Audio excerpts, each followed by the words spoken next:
The vote counting continues in the race for governor in California. The election was Tuesday.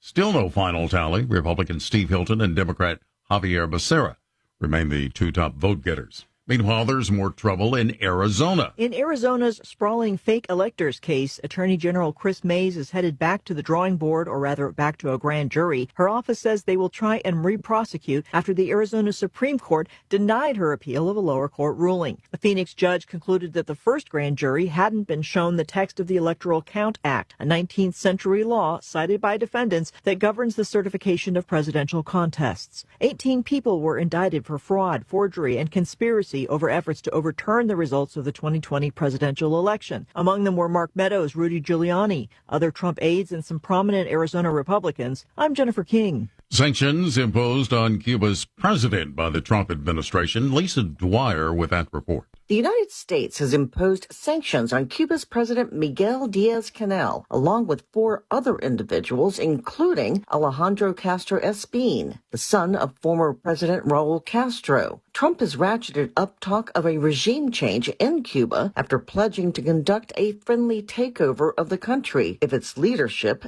did not open its economy to American investment and kick out U.S. adversaries. Secretary of State Marco Rubio has said Trump's preference is to reach a deal with the island's socialist leadership. I'm Lisa Dwyer. Former Trump administration National Security Advisor John Bolton has agreed to plead guilty to a single count of retaining classified information under a deal with the Justice Department that could allow him to avoid prison time.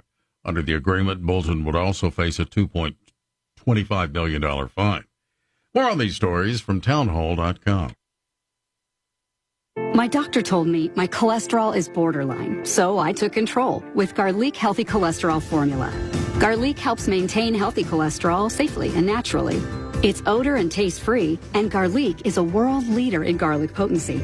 I'm taking charge of my cholesterol with Garlic Healthy Cholesterol Formula, cholesterol's natural enemy. These statements have not been evaluated by the FDA. This product is not intended to diagnose, treat, cure, or prevent any disease. The term natural references only the garlic in the product. Use as directed. Progressive knows that boat days can come with unexpected problems. It's been a tough Saturday on the lake. I ordered swim trunks in this orange cream color, but it's actually more orange auburn. Oh, and it's swimwear. I probably can't even return these. If a real problem comes along, your boat's protected 24/7 with Progressive, so you can keep worrying about boater problems. Progressive Casualty Insurance Company and affiliates, not available in D.C. Television and movie actors voting to ratify a 4-year contract with studios and streaming services. This comes after union leaders negotiated protections against synthetic actors created by artificial intelligence. The ratification was widely expected. The new deal for 4 years instead of the usual 3.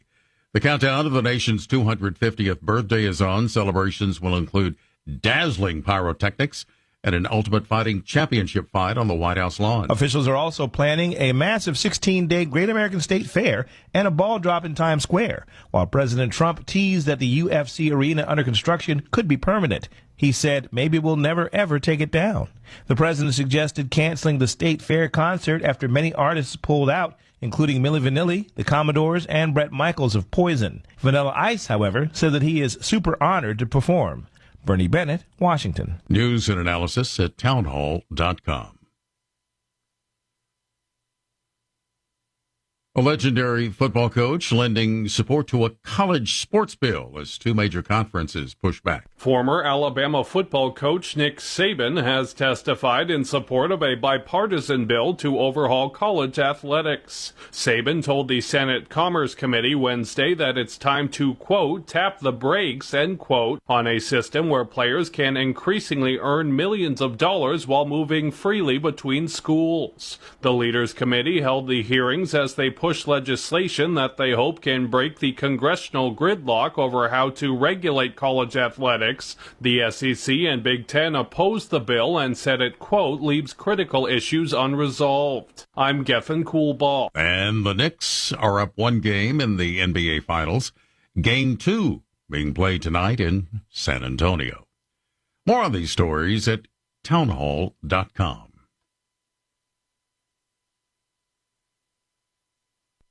All right, folks, I need you to do something right now. Go to johnfredericksradio.com and take our brand new 2028 Republican presidential straw poll. Who do you want leading the ticket? Don't let the elites decide. Make your voice heard. While you're there, weigh in on two huge issues: eminent domain reform and President Trump's tariff policies. Are they protecting American workers or hurting growth? This is your movement, your vote, your voice, your choice. Go to johnfredericksradio.com right now and take the poll. It's finally here, our second annual mega sale. This sale only comes around once a year, so take advantage of the best offers ever while you can. For example, save 50% on our Giza Dream bed sheets, as low as $29.98. And for the first time ever on TV, MyPillow mattresses and MyPillow mattress toppers, as low as $99.98. And you save 50% on our Lux Pure 6-piece towel sets. Regular $69.98, now only $39.98. And our best-selling standard MyPillows, regular $49.98, on sale for $17.98. Wait on it, mega sale, only $14.98. But wait, there's more. To make the mega sale even more special, when you order right now, your order's going to ship absolutely free. To take advantage of the second annual mega sale, go to MyPillow.com or call 800-854-0504 and use promo code Godzilla. And they're off. This summer, the Thunder returns to Colonial Downs Racetrack. Live thoroughbred racing June 25th through September 7th. Feel the excitement. Hear the roar of the crowd. Experience Virginia's premier horse racing destination every Thursday through Sunday all summer long. Bring the whole family for Family Fun Sundays, packed with activities for all ages. Parking? Free. General admission? Free. Memories? Priceless. Make Colonial Downs Racetrack your new summer fun time tradition. Get tickets and race day info now at colonialdowns.com. Hey folks, Al Green here for SatPhone. When you're on the go, you want to know you're connected. If it's a family vacation or an off-the-grid escape to a remote destination, having reliable communication helps you feel safe and secure. You can't afford to find yourself in a dead zone. That's why you need SatPhone. SatPhones are reliable, durable, and give you global coverage. If you can get outside, you can get in touch. It's that simple. Make calls from your SatPhone to any regular cell phone in the United States. The phones are $1,500 value, but you can get yours free. Just sign up for a 15-month plan, $94.95 a month. Get 150 minutes monthly that roll to the next month. Go 3 months without using them, that's fine. Yes, 3 months, 450 minutes, all yours. Visit SAT123.com or call 855-980-5830. SAT123.com, 855-980-5830. Get surety and security with your SatPhone. Call now. A groundbreaking new study shows that there is a safe and inexpensive potential cancer treatment, and it's a drug that many of us already know about, ivermectin. This new study shows that individuals who took ivermectin, the parasite-fighting medication that gained fame during the COVID pandemic, along with the drug mebendazole, saw remarkable results in their battles with cancer. These incredibly promising results have many Americans wondering where they can obtain U.S.-made ivermectin and mebendazole. And that's where the Wellness Company comes in. You see and hear from Wellness Company doctors all the time on this network, and you know that their products are the gold standard for keeping you and your family safe and healthy. The Wellness Company is making 100% American-made ivermectin and mebendazole available at an incredibly affordable price point. Say no to Big Pharma's greed and no to Big Pharma's poisons, and say yes to a company that you can trust to bring you safe, affordable, and effective treatments. If you or someone you love is interested in trying ivermectin and mebendazole, then I urge you to go to twc.health/Godzilla today and order. That's twc.health/Godzilla. Use the promo code Godzilla to save 10%.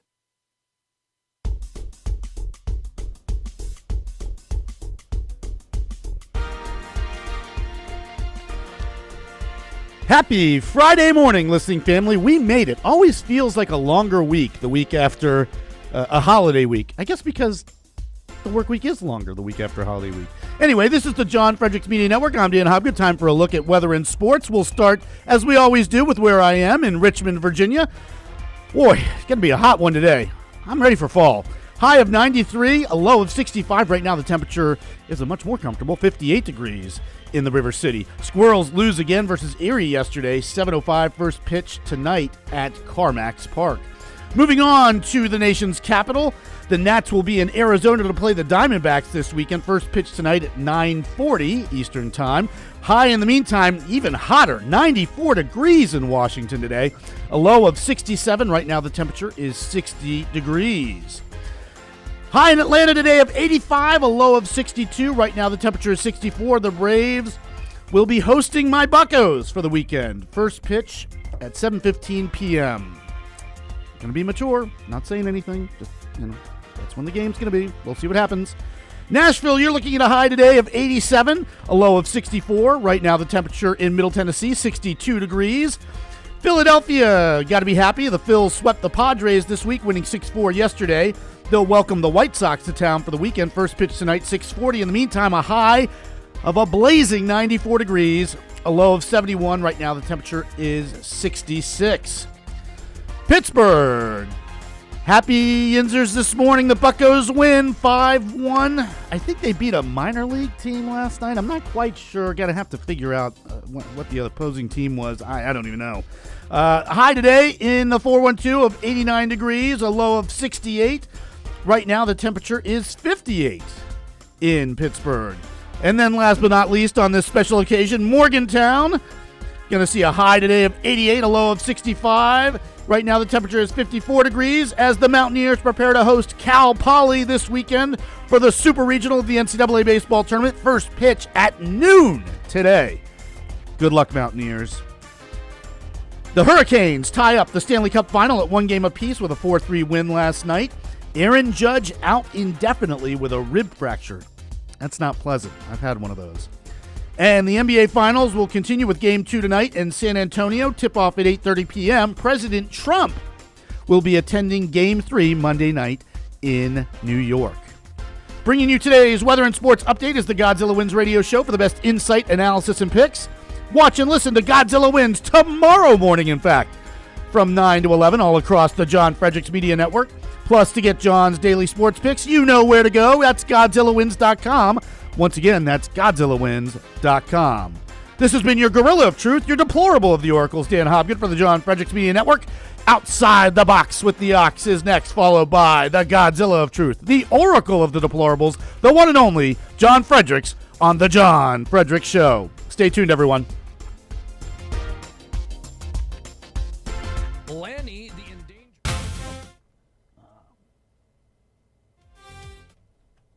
The endangered monk seal almost got beamed with a rock thanks to 38-year-old Igor Mikhailovich Litvinchuk of Covington, Washington, on vacation in Maui. Only 1,600 of these things exist anymore, and it's a crime to harass or kill one. The rock throw was witnessed, caught on camera, reported, and Igor... No, it's pronounced Igor. But they told me it was Igor. Well, they were wrong then, weren't they? ...was arrested by federal agents in Seattle on his way back home. Charged with violating the Endangered Species Act and the Marine Mammal Protection Act. Could get a year in the pen on each charge and pay up to $70,000 in fines. The CNN travel story, however, implies he'd have no trouble paying the fine because he said he was rich and didn't care when confronted about the deed shortly after the incident on the beach in Lahaina. I'm into bread. I love money. The mayor said Lanny's return after the wildfires brought a sense of healing and hope during a difficult time, and that he's a reminder that humanity and the instinct to protect what is vulnerable are still values people can unite around. While thinking outside the box, we may have found the last remaining non-protected ethnicity in America. Whatever nationality Igor Mikhailovich Litvinchuk is, if he had a different last name, say one maybe from a land 8 time zones to the east, he would be defended as just being who he is, that it's his culture, and we should be tolerant and accepting even if it's in direct conflict with our own laws and values. Where's Eddie? He usually eats these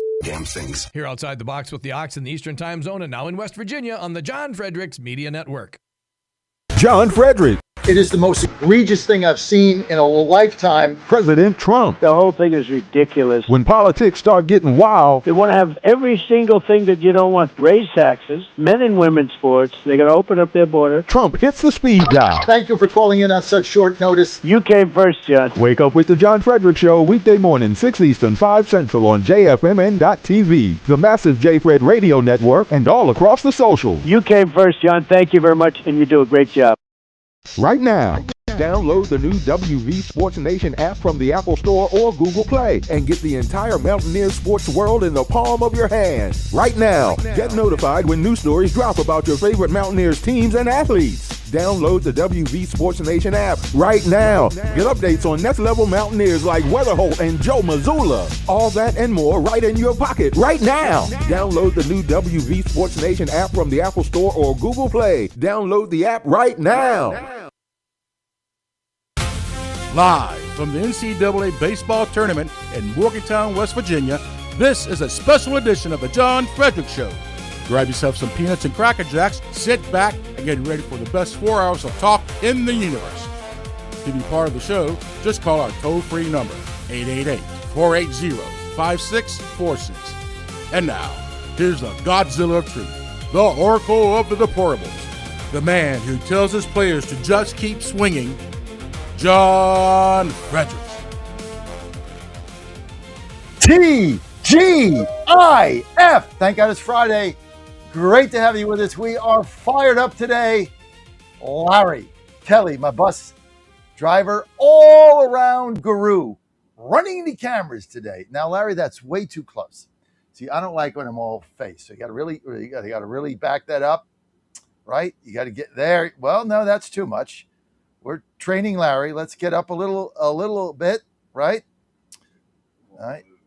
No, you hit the button. No, just hit the button. There's the zoom in and then there's a zoom out, right? So you want to very slowly, and I'll tell you when to stop. Okay, right there, right? Because I don't like too much face. Also, we're being told it's too dark, but we're going to wait to the bottom of the hour for that, Danny boy. All good. We are coming to you live in Morgantown, West Virginia, right across the street from our stadium, Kendrick Family Ballpark, and we are fired up. We're going to Omaha. That's right. This team is going to the World Series in Omaha. No disrespect to Cal Polytech. No disrespect. They're staying at our hotel here at the Marriott Courtyard. I want to thank Megan for all she does for us. And we're right outside the stadium with our WV Sports Nation bus. We're fired up. It's good to have you with us, though. But we're right outside the stadium, and we stay in the same hotel with the Cal Polytechers. Very nice people. In fact, the best exchange I had was they're like, hey, what time? You know, we're like 3 hours behind. It was like I got in there after dinner ran about 9.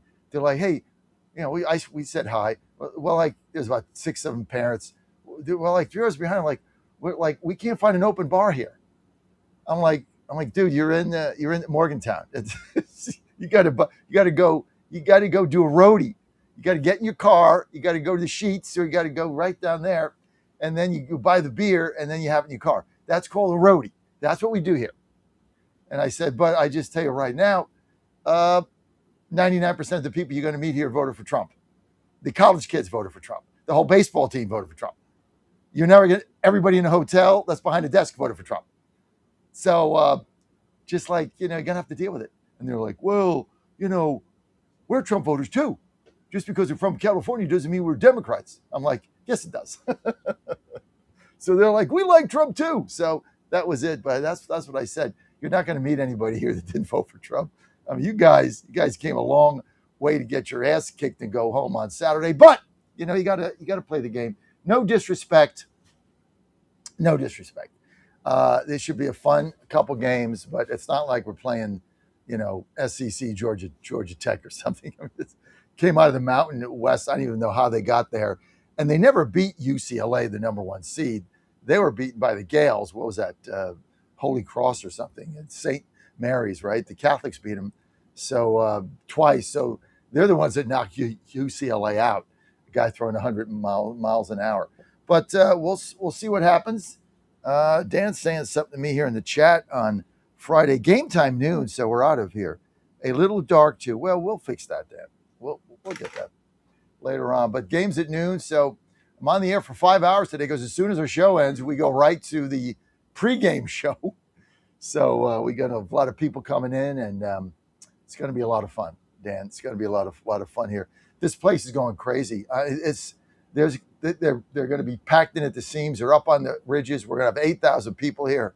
It's going to be the craziest scene in the history of Morgantown, having a home super regional. And then when they sing Country Roads going to Omaha, It's going to put chills up your spine. ESPN's going to carry the whole thing. It's going to go viral, and that should be Saturday afternoon.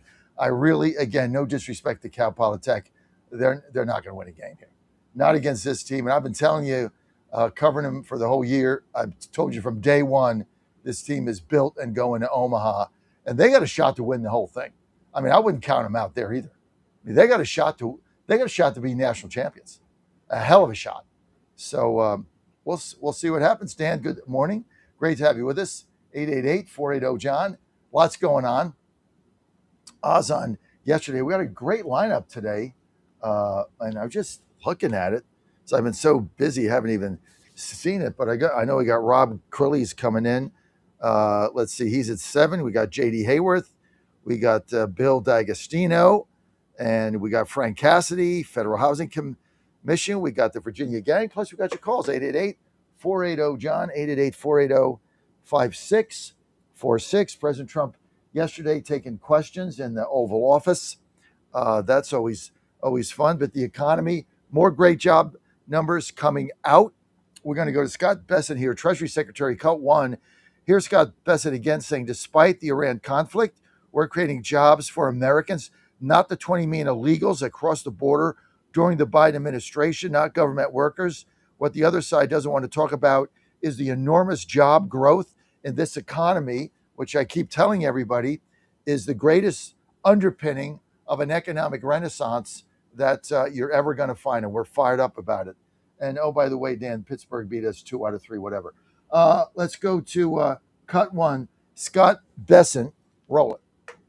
Everyday Americans, businesses, and individuals tremendously benefited from our historic tax relief. 97% of taxpayers received a tax cut this past filing season, thanks to no tax on tips and no tax on overtime and increased standard deduction and enhanced senior deduction. And these are American First provisions that have put more money in the pockets of hardworking Americans.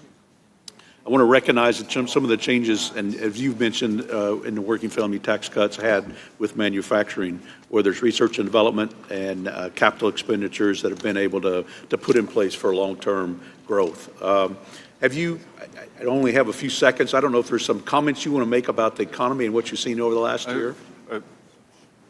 Congressman, I would say the economy is very strong. We are experiencing a short-term elevation in prices due to the Iran conflict. That will come down.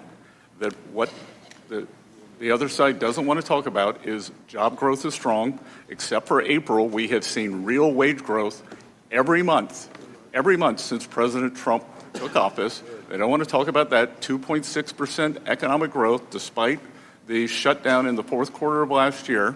And despite the Iran conflict, we will get on the other side of this, and we are creating jobs. And importantly, Congressman, these are jobs for Americans, not the 5, 10, 20 million illegals that flooded across the border during the Biden administration. This sees my optimism every day. This is why I get up every day. I jump out of bed. I'm so fired up about what is going on in the future. Right there, what you just saw, what Scott Bessent just said. Right? Despite the Iran conflict, despite the war, look at these numbers. The war will end, and then the numbers only get better. You have to build a foundation. You have to build an infrastructure. Anybody that runs a business other than a gig where they're just consulting or something, you run a business like we do, the thing that I focus on is infrastructure, right? I mean, Ann's the CEO, she runs the company, she makes the financial decisions, she makes the investment decisions, but I'm in charge of infrastructure. You got to build an infrastructure, and otherwise you can't support the growth. And that's what we did in this company. And shout out always to our chief engineer Terry Suggs, who visioned this out for us when we had one little station. Said, here's the vision, and then we started. Every dime we got, we invested into the Richmond infrastructure, including laying fiber cable, which cost us, $30,000 that I'm still paying for. We have to take a loan out for that. But you build the infrastructure, and then you can layer on top of it, you can grow. And that's what this economy is. There's an infrastructure here of lower taxes, less regulations, more opportunity, SBA loans available, right? Lower interest than it was. right? Consumer confidence, all of the things that go in, manufacturing, tariffs, not dumping our jobs in China, not dumping goods here in the United States from Canada. So you build the infrastructure of the economy, the underpinnings of it, which is what President Trump has done. You build that, and what happens? Things start to turn, and then when the boom comes, you have pillars to support it on. That is the beauty of the Trump economy. And it's going to go down in history. It's going to rival Reagan's economic resurgence. It's going to rival that. This is going to be the greatest economic renaissance, growth, boom, whatever you want to call it, in the history of America when this war is done. And if there's any one good thing that's come out of this, is Iran is not going to be a threat. Straits are going to be open. They're not going to be able to shut them down again. Our military is going to have proven again to get this done. And so we're not going to have this threat. And oil prices are going to come down, and gas is going to be $1.90. And then I don't know in August what the Democrats are going to talk about. They're moronic now as it is. Anyway, absolutely fantastic. This let's get to Scott Bessent again. By the way, I love this guy. This is an extraordinary Secretary of the Treasury. Here's Scott Bessent again. This is to Representative Larson when they're asking him about inflation amid the Iran war. See, this is all the Democrats have. War bad, Trump bad, inflation bad. But then you can't argue with the facts. Cut 3, take a listen. Core inflation reflects gasoline prices.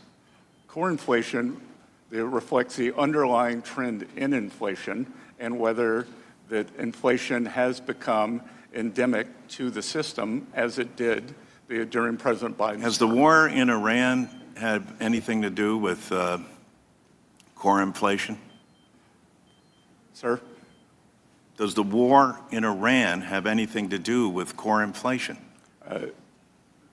Or you can't answer that, or no. Either, or are we precluded from asking that? Well, I'm not sure what the question is. Let me make it as simple as I can. Does the war in Iran, are you with me? Has the war in Iran thus far have witnessed the rise in gas prices as it caused? Well, again, that is the regular inflation, and gas prices have gone up, which I believe will be temporary. Gas prices have gone up, but you believe they're temporary. Core inflation has dropped 0.5% since President Trump came to office. Geez, you know, when I'm home in my district, I'm going to just tell those people, geez, you know what? You missed this whole thing. Don't you understand core inflation? You guys are better off. I mean, these gas prices, I don't know what you people are thinking out there. For God's sake, you know, you should be doing cartwheels in the street over the price of gas. So what is the administration's plan to lower gas prices? We've taken the many. Are you in favor of eliminating the gas tax? We have moved to. Are you in favor of eliminating the gas tax? We would like to work. Are you able to answer that, or is that not answered? Well, if I'm not interrupted, I can, Congressman. Well, I'm waiting for your answer. We have asked Congress to move to eliminate the gas tax. That is done through statute. You have moved that. So you're in favor of eliminating the gas tax? We have asked for that. So we can join bipartisanly today because you're in favor to eliminate the gas tax. Again, the White House has asked for it, sir. See, I think Bessent could have been a little quicker in those answers. So we're not going to nitpick here, but that's the first thing he should have said was absolutely we need Democrats to back us in removing the gas tax until the end of the war. And, we're just going to have to not do the infrastructure on the roads or whatever it pays for. Everybody's just going to have to wait on that until we get the money back flowing again. It's as simple as that. All gas taxes, all states gone. And whatever road thing is out there, get it from your rainy day fund, figure it out, because we got to bring these prices down, and adding, 6, 7, 8, 9, 10, 12, 15 cents, depending on the state, with gas taxes, to all of them should get eliminated. All of them should get frozen, eliminated until the war comes to an end. I mean, that is the most sensible thing to do. And that's what President Trump should be asking for. That's what Johnson should be asking for. And then let the Democrats vote no. I mean, this guy, basically this congressman said, hey, that's a good bipartisan resolution. I didn't think that guy was that bad. He was asking a simple question. Did the war cause oil prices to go up? Yes. That's the price you pay when you're trying to get Iran not to have a nuclear bomb, right? So it sucks. It's short term. It's awful. And the guy was right when he said, I can't go back to my constituents who are suffering and say, oh, core inflation is down 0.05% since Trump's been there. They'll look at me like I got three heads. So that doesn't solve anything. Okay, great talking point doesn't solve anything. What solves something is what that Democrat congressman from Massachusetts said. Get rid, freeze, eliminate the gas tax until the war, 6 months after the war is over. You're just not going to get the money for that. And so whatever transportation things you've got on, find the money in other places, move it around. I don't care what you do. Every state's got a rainy day fund, right?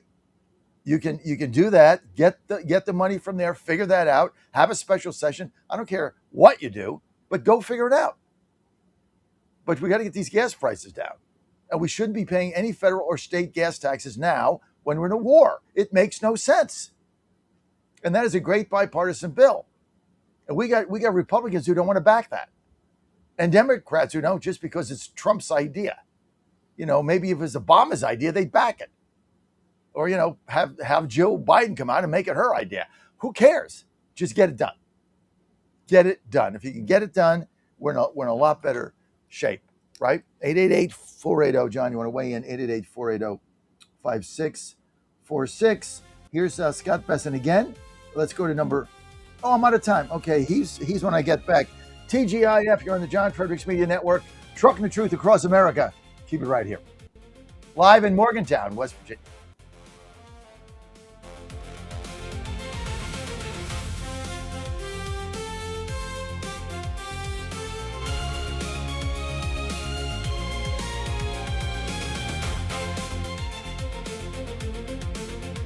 Folks, this is Crom Carmichael, CEO of Solti. I have recently turned 77 years old. I do not take prescription drugs. I have not had to take prescription drugs, and I attribute a lot of my good health to a product that I've been taking, which is the active ingredient in Solti. It's a 22% concentration of theaflavin. We did clinical trials on it 25 years ago and found that it helped lower cholesterol. We have had many, many hundreds of letters and emails from customers telling us how it has helped them not only manage their cholesterol, but lower their triglycerides and help them on their blood pressure. And I can't tell you how much I attribute to Solti for my good health at age 77. And I encourage you to go to GodzillaHeart.com. That's GodzillaHeart.com. And use the code Godzilla at checkout, and you'll get a 50% off on your initial shipment of Solti. And I promise you it will be a great help for your heart health. Thanks so much.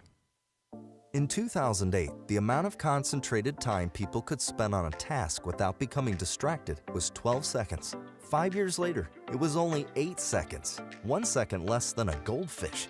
If you're often distracted or have trouble recalling information, you're likely to fall behind in the demanding, fast-paced 21st century.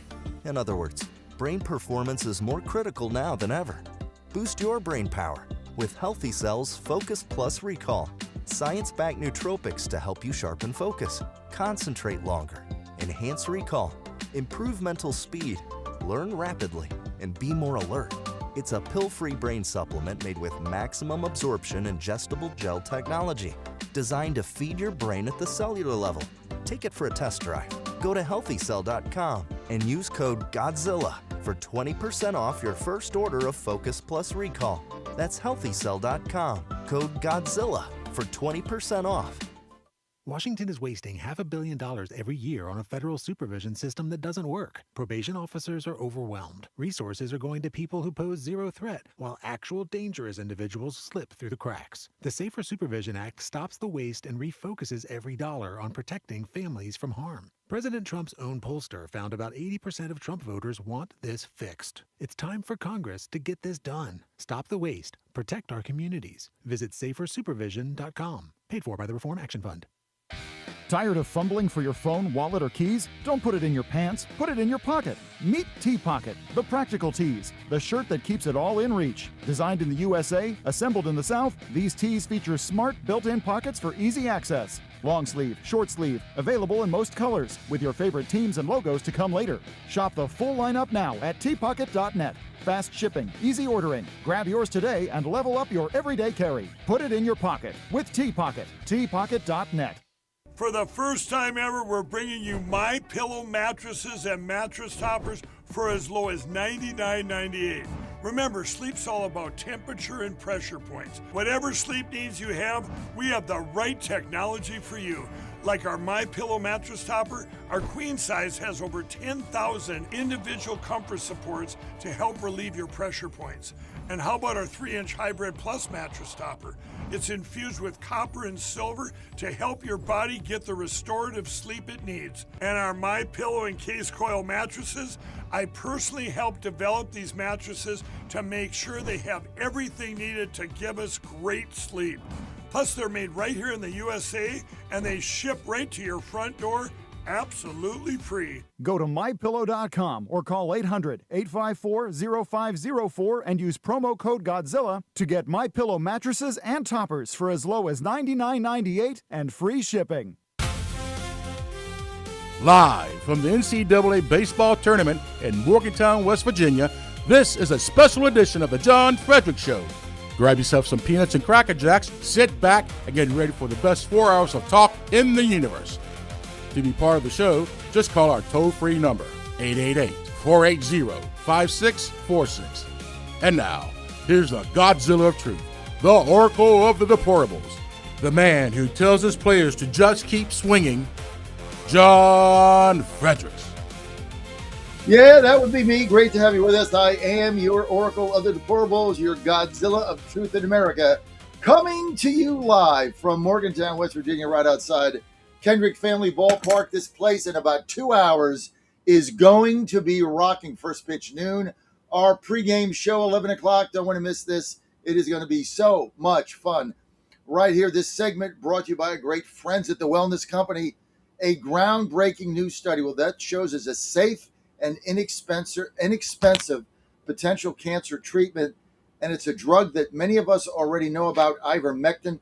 The new study shows that individuals who took ivermectin, the parasite-fighting medication that we all knew from COVID, has had tremendous success in fighting cancer. And that's where the Wellness Company comes in, folks.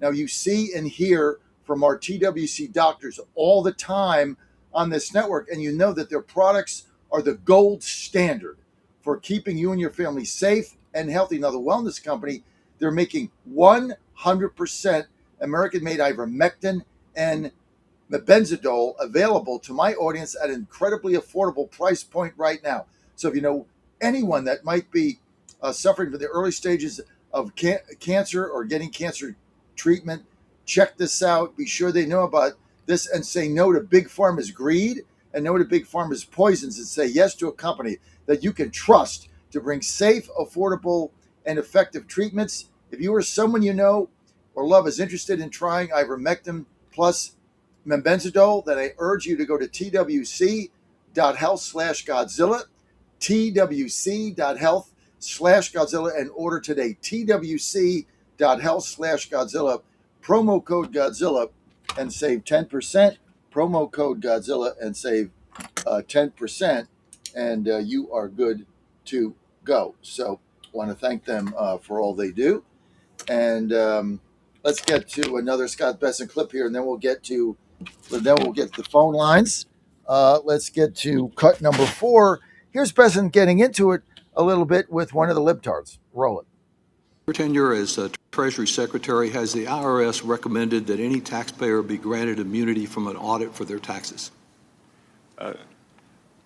Again, one portion of that is under litigation, so I'm not able to. Yes, sir. It isn't a question of being not able, it's being not want to. But my question no, is as, about... As I said, thank you, sir. There is litigation. Reserving my time, my question to you again is... Definition of insanity, in the sir. ordinary practice of the Treasury Department, has there ever been a recommendation that a taxpayer be granted immunity from an audit of their taxes?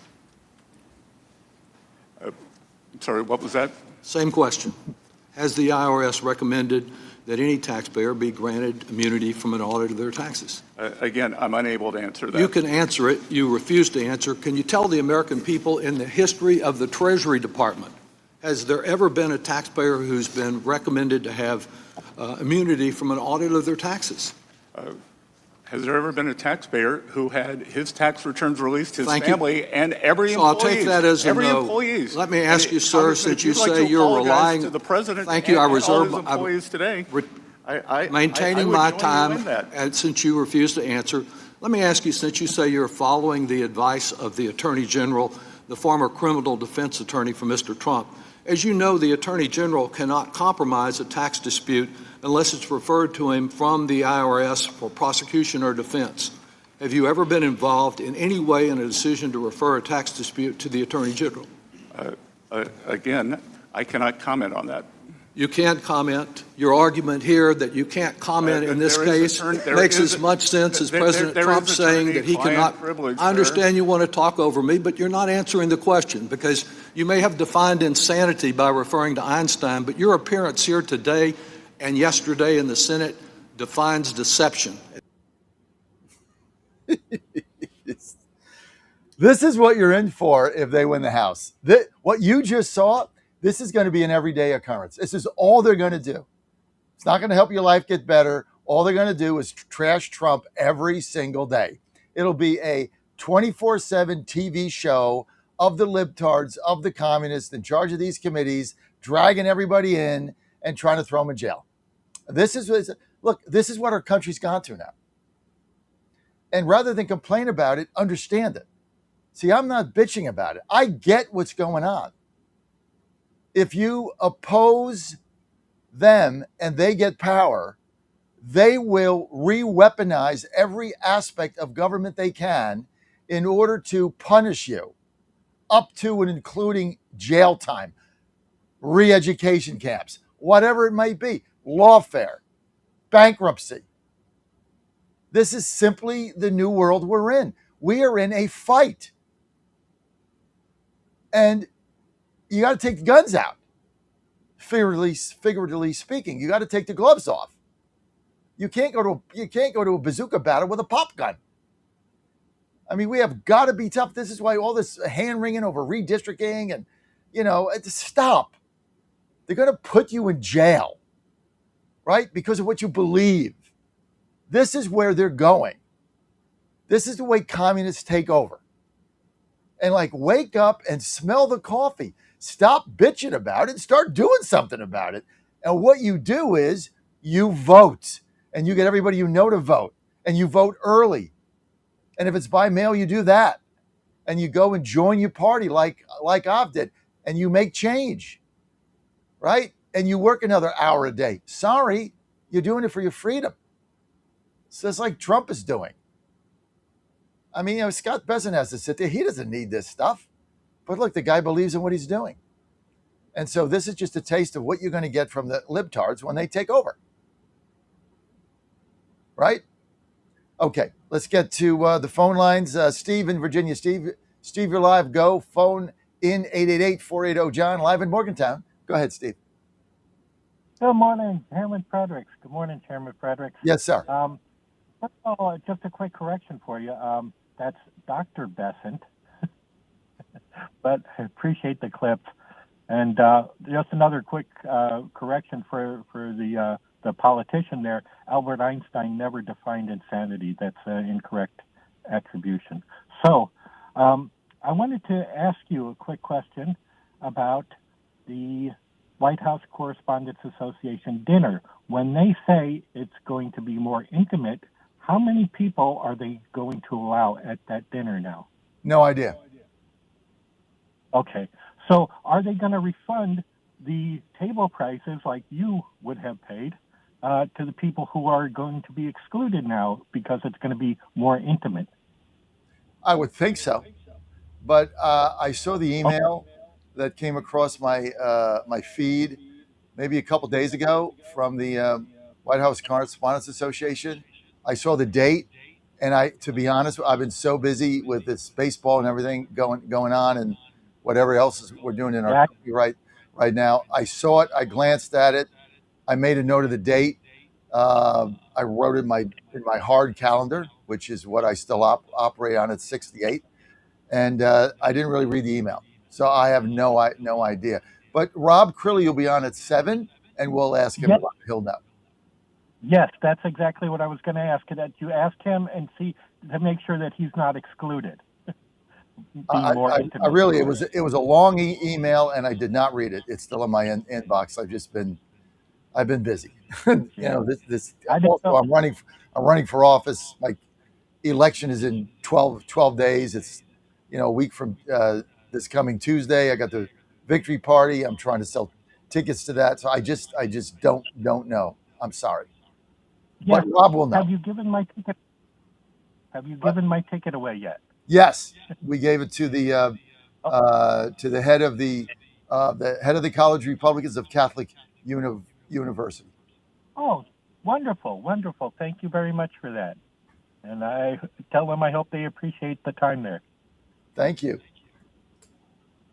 Thank you, John. Have a wonderful weekend, and go Mountaineers. I mean, if they win, I'm going to Omaha. See you later, baby. You think I'm going to miss that? I wouldn't miss that for the world. I'm going to find a way to get there.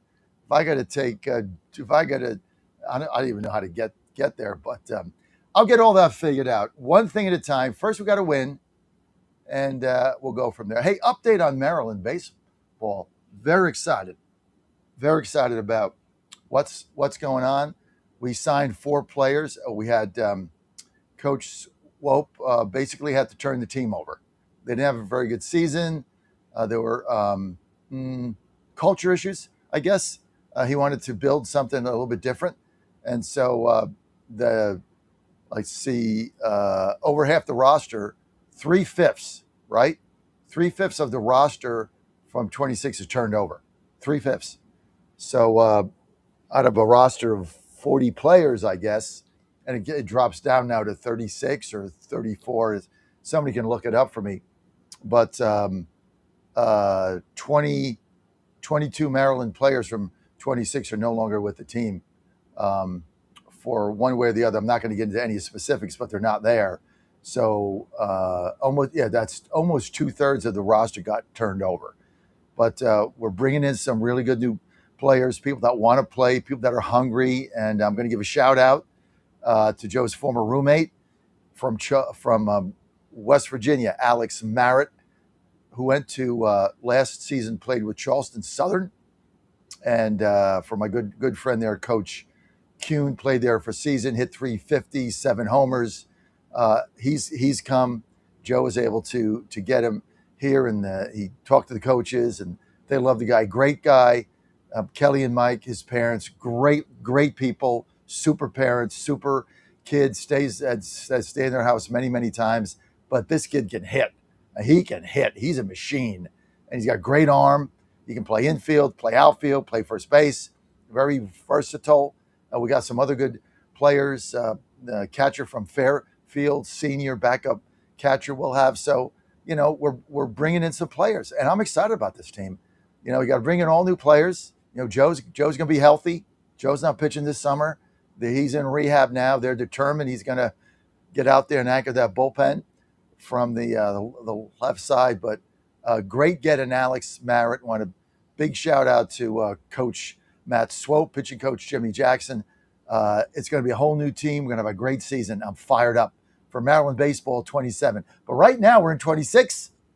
And if you want to follow West Virginia baseball or sports or football, just go to wvsportsnation.com. wvsportsnation.com.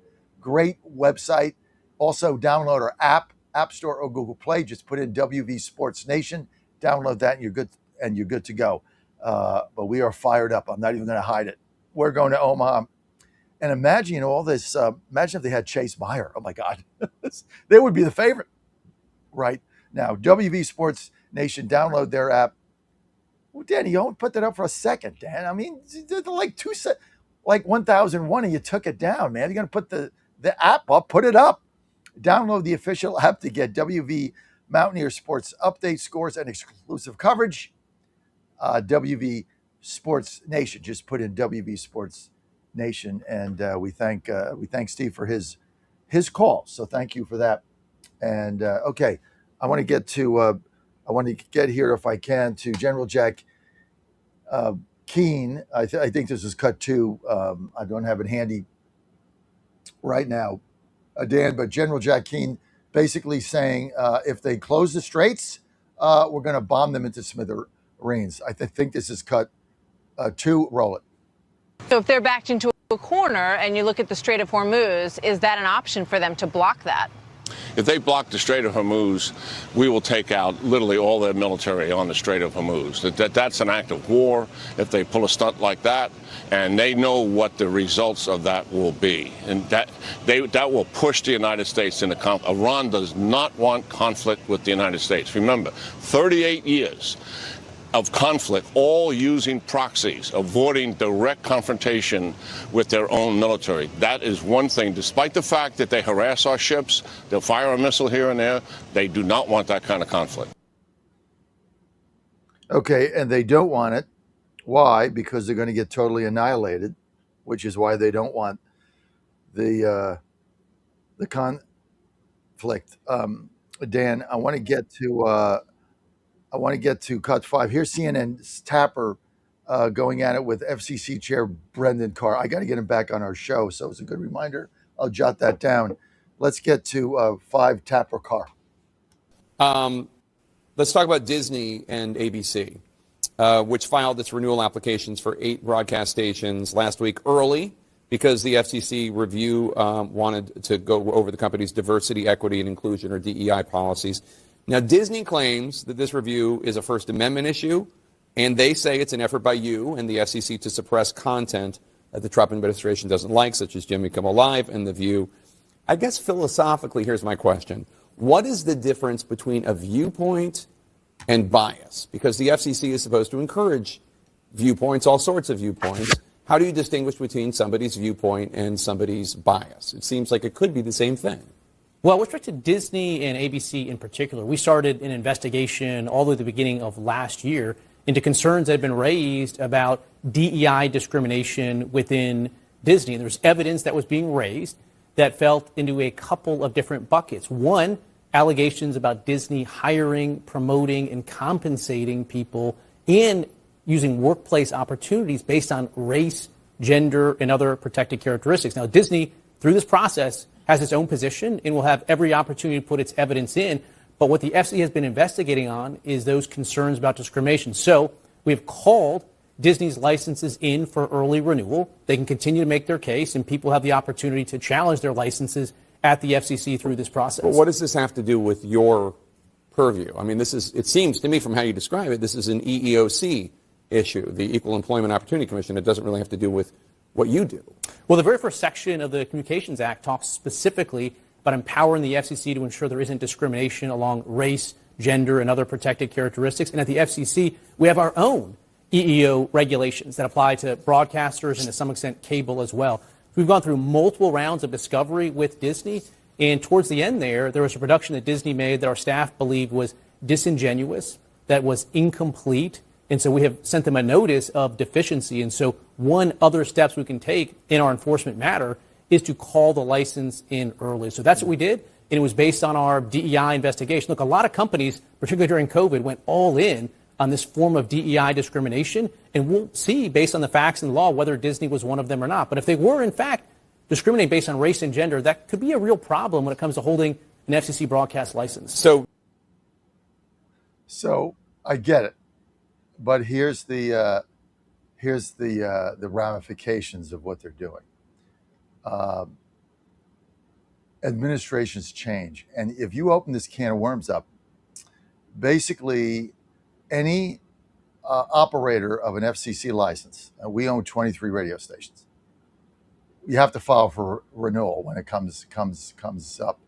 The way he set this up is you can go into perpetual litigation. Somebody could file against any of us and say, well, no, they're conservative talk. No, they shouldn't have a license.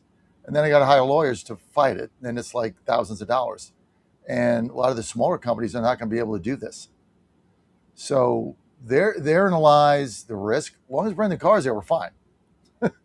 But you get a libtard in there, you get a communist, and the communists have figured out that they don't want the litigation they bring is to bankrupt their opponent, just because the government will spend unlimited resources and private companies don't. They have to cry uncle, they have to settle, or they have to get out, because you can't keep paying lawyers in perpetuity. That's the danger of going down this path. I don't like it.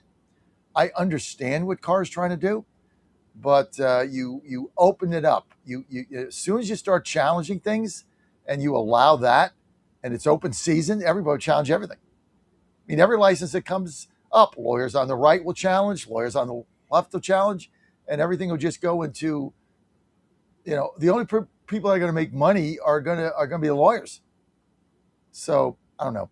I think it's an interesting position they're taking. Now, he's not saying it has anything to do with what they're broadcasting. He's saying this has to do with DEI and with bias on race within the companies. That's a little bit different, right? So I get what they're doing, but it's just a. You always have to look at what is the next step for this. So I kind of understand where they're going, and I'm a big fan of jamming Carr. But we'll see what happens. 888-480, John, you want to weigh in? And to that point, let's get to cut 12. And basically, here's what the left is saying. We can't get Trump, but when we get power, we're going to get everybody else. I want you to digest this. Roll it. 12. Take a listen. But we might have to get used to the fact that this man may never pay for the things he's done. Mm-hmm. You're just going to have to. And it's going to be very hard for Democrats. It's going to be very hard for people. Mm-hmm. But there's a point where you need to move on. And I know people hate when I say that, but it's the fact of the matter. That said, you can go through a lot of other people, right? That there's a lot of people down low who aren't protected, which is why, they're all going to want to get pardons. Yeah. And I'll tell you, I had lunch with a Trump person. They have lunch with me all the time. It's very funny. And they said, I'm asking for a pardon. And I said, did you do anything? And they're like, no. Because the Democrats are going to come after me. I said, they're not going to come after you if you didn't do anything. If you did something, absolutely. And it was such a mentality, of like, because we do it, they're going to do it. The retribution. Kind of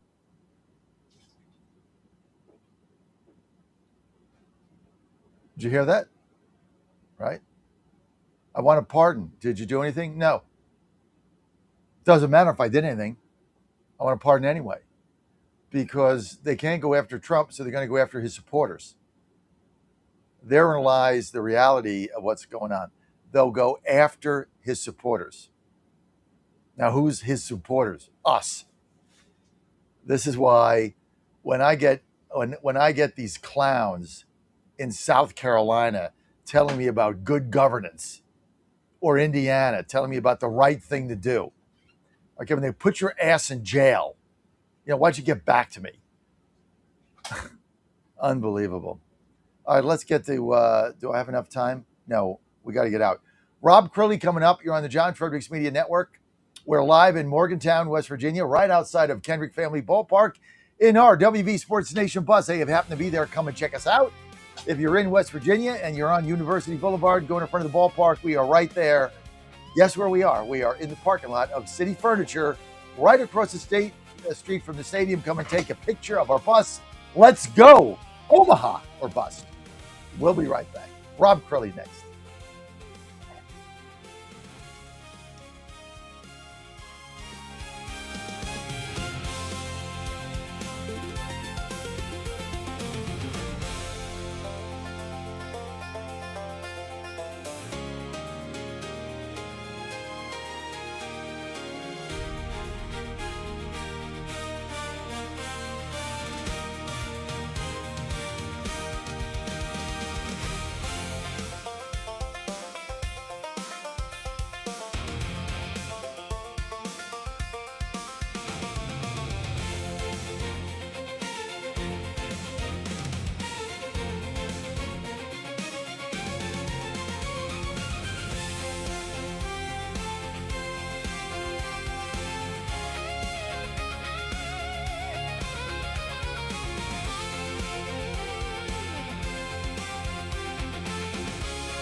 WJFN W224EB 92.7 FM Chester, W299DB 107.7 Barnaire, 100.5 FM Goochland, and WJFB Port. News this hour from Town Hall. I'm John Scott. A man is accused of bringing a bomb to the Sacramento International Airport. Lisa Dwyer reports. Authorities say he was wearing a scarf, latex gloves, and had an explosive device and a torch lighter in his carry-on bag. He also had a knife, scissors, an aerosol can, zip ties, and 5 cell phones. One with a timer set for 15 minutes. Another with a message awaiting your call. Authorities say that if the device had detonated next to a window above 10,000 feet, could have caused damage and loss of cabin pressure. I'm Lisa Dwyer. The Senate passing legislation to fund President Trump's immigration enforcement agencies. Early this morning, senators voted for the $70 billion legislation to fund immigration and customs enforcement and Border Patrol for the next 3 years. A former national security advisor pleading guilty in a classified documents case and will pay a hefty fine. Correspondent Laura Winters has more. John Bolton served as national security advisor in President Trump's first term in office, but became an outspoken critic of the president, often appearing on MSNBC and CNN. He plans to plead guilty and pay a fine north of $2 million as part of a deal with federal prosecutors for mishandling classified documents. Bolton is accused of sharing sensitive information, including notes on intelligence briefings, for possible use in a book he was writing. American Airlines temporarily suspending some routes this summer due to steep jet fuel costs. Amid the war with Iran, the airline says it adjusted service for select routes in August and September. Impacted travelers will be offered alternative arrangements or refunds. Airlines worldwide have canceled flights and trimmed schedules. More on these stories from townhall.com. Looking for a great real estate agent? Someone who can help you sell your home fast and for top dollar? Go to ready.com, REDY.com. Because on Ready, agents will pay you just for the opportunity to sell your home. Yeah, on Ready, agents will pay you for your listing.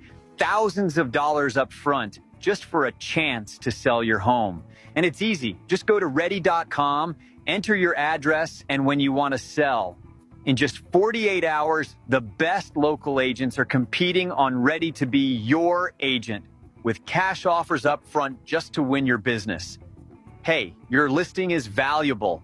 Don't give it away. Make those agents earn it. Get paid to pick your real estate agent. Go to ready.com or call 800-885-REDY. 800-885-READY.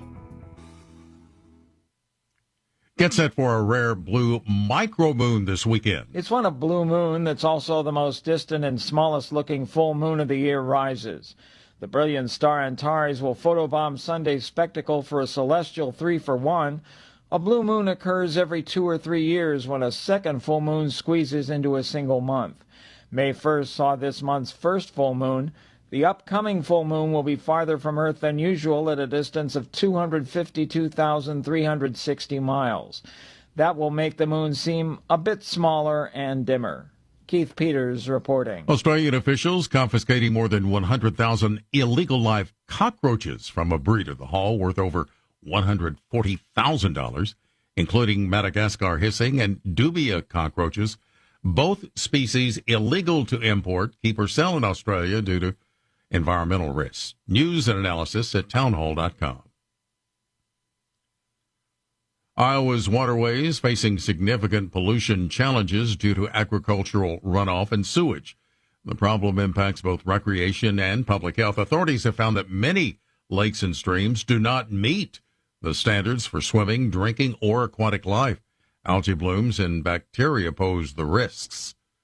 There was a major security incident at Game 1 of the NBA Finals. The NBA banned 2 people for life from its arenas after one of them was arrested shortly after running onto the court during Game 1 of the NBA Finals and appearing to take a selfie next to Victor Wembanyama. The San Antonio Spurs did not appear bothered by the incident, which occurred during the fourth quarter of Game 1 between the Spurs and the New York Knicks. The NBA didn't disclose what role the second banned person, who didn't run the court, played in the incident. The game was stopped for 1 minute and 29 seconds before it resumed with a jump ball. I'm Haya Pinjwani.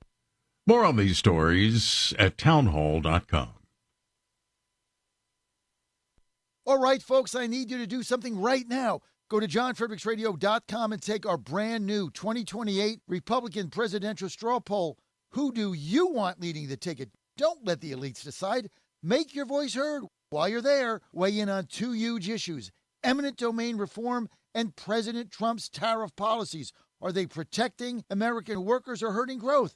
This is your movement, your vote, your voice, your choice. Go to johnfredericksradio.com right now and take the poll. President Trump is already transforming Washington, D.C., making it the safest, cleanest, and most beautiful city in the world. But we need fighters on the ground to keep it going. I'm John Fredericks, and I'm running for chairman of D.C. GOP Ward 2 to make sure Trump's vision for this city becomes a reality. Safe streets, clean neighborhoods, and yes, rat-free. Go to MakeDCGreat.com. That's MakeDCGreat.com right now and send a donation. Let's finish what President Trump started. Donation limit $200. I'm John Fredericks, and I paid for this ad. The Truth with John Gordon. A strong argument can be made that we need a certain number of illegal immigrants to work menial and in some cases dangerous jobs. Get all the truth you can handle and more. Immigrants seem willing to do those jobs. American workers do not. What? I'm sorry, I just call them like I see them, folks. Saturday, noon Eastern, 11 Central, on the stations of the John Fredericks Media Network. I tell you the truth as best I know it.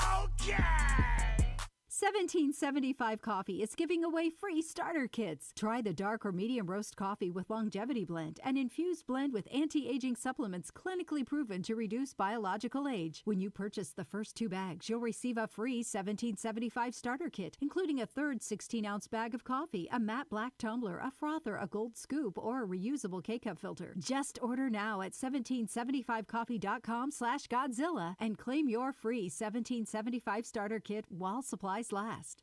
Washington is wasting $500 million every year on a federal supervision system that doesn't work. Probation officers are overwhelmed. Resources are going to people who pose zero threat, while actual dangerous individuals slip through the cracks. The Safer Supervision Act stops the waste and refocuses every dollar on protecting families from harm. President Trump's own pollster found about 80% of Trump voters want this fixed. It's time for Congress to get this done. Stop the waste. Protect our communities. Visit safersupervision.com. Paid for by the Reform Action Fund. When you're learning something new, experience matters. At Lifestyles Unlimited, we've spent over 30 years teaching people how real estate investing works and how to build income with a clear, step-by-step strategy. Our program is designed to help you learn what to do, why it works, and how to take action at your own pace. Join today for just $297, a 60% savings off the regular price. Text radio to 88007. That's RADIO to 88007. Presented by Lifestyles Unlimited. I'm John Rose, and I have the honor of representing Tennessee's 6th Congressional District in Congress. As my time in Washington comes to an end, I want you all to know that I plan to finish strong.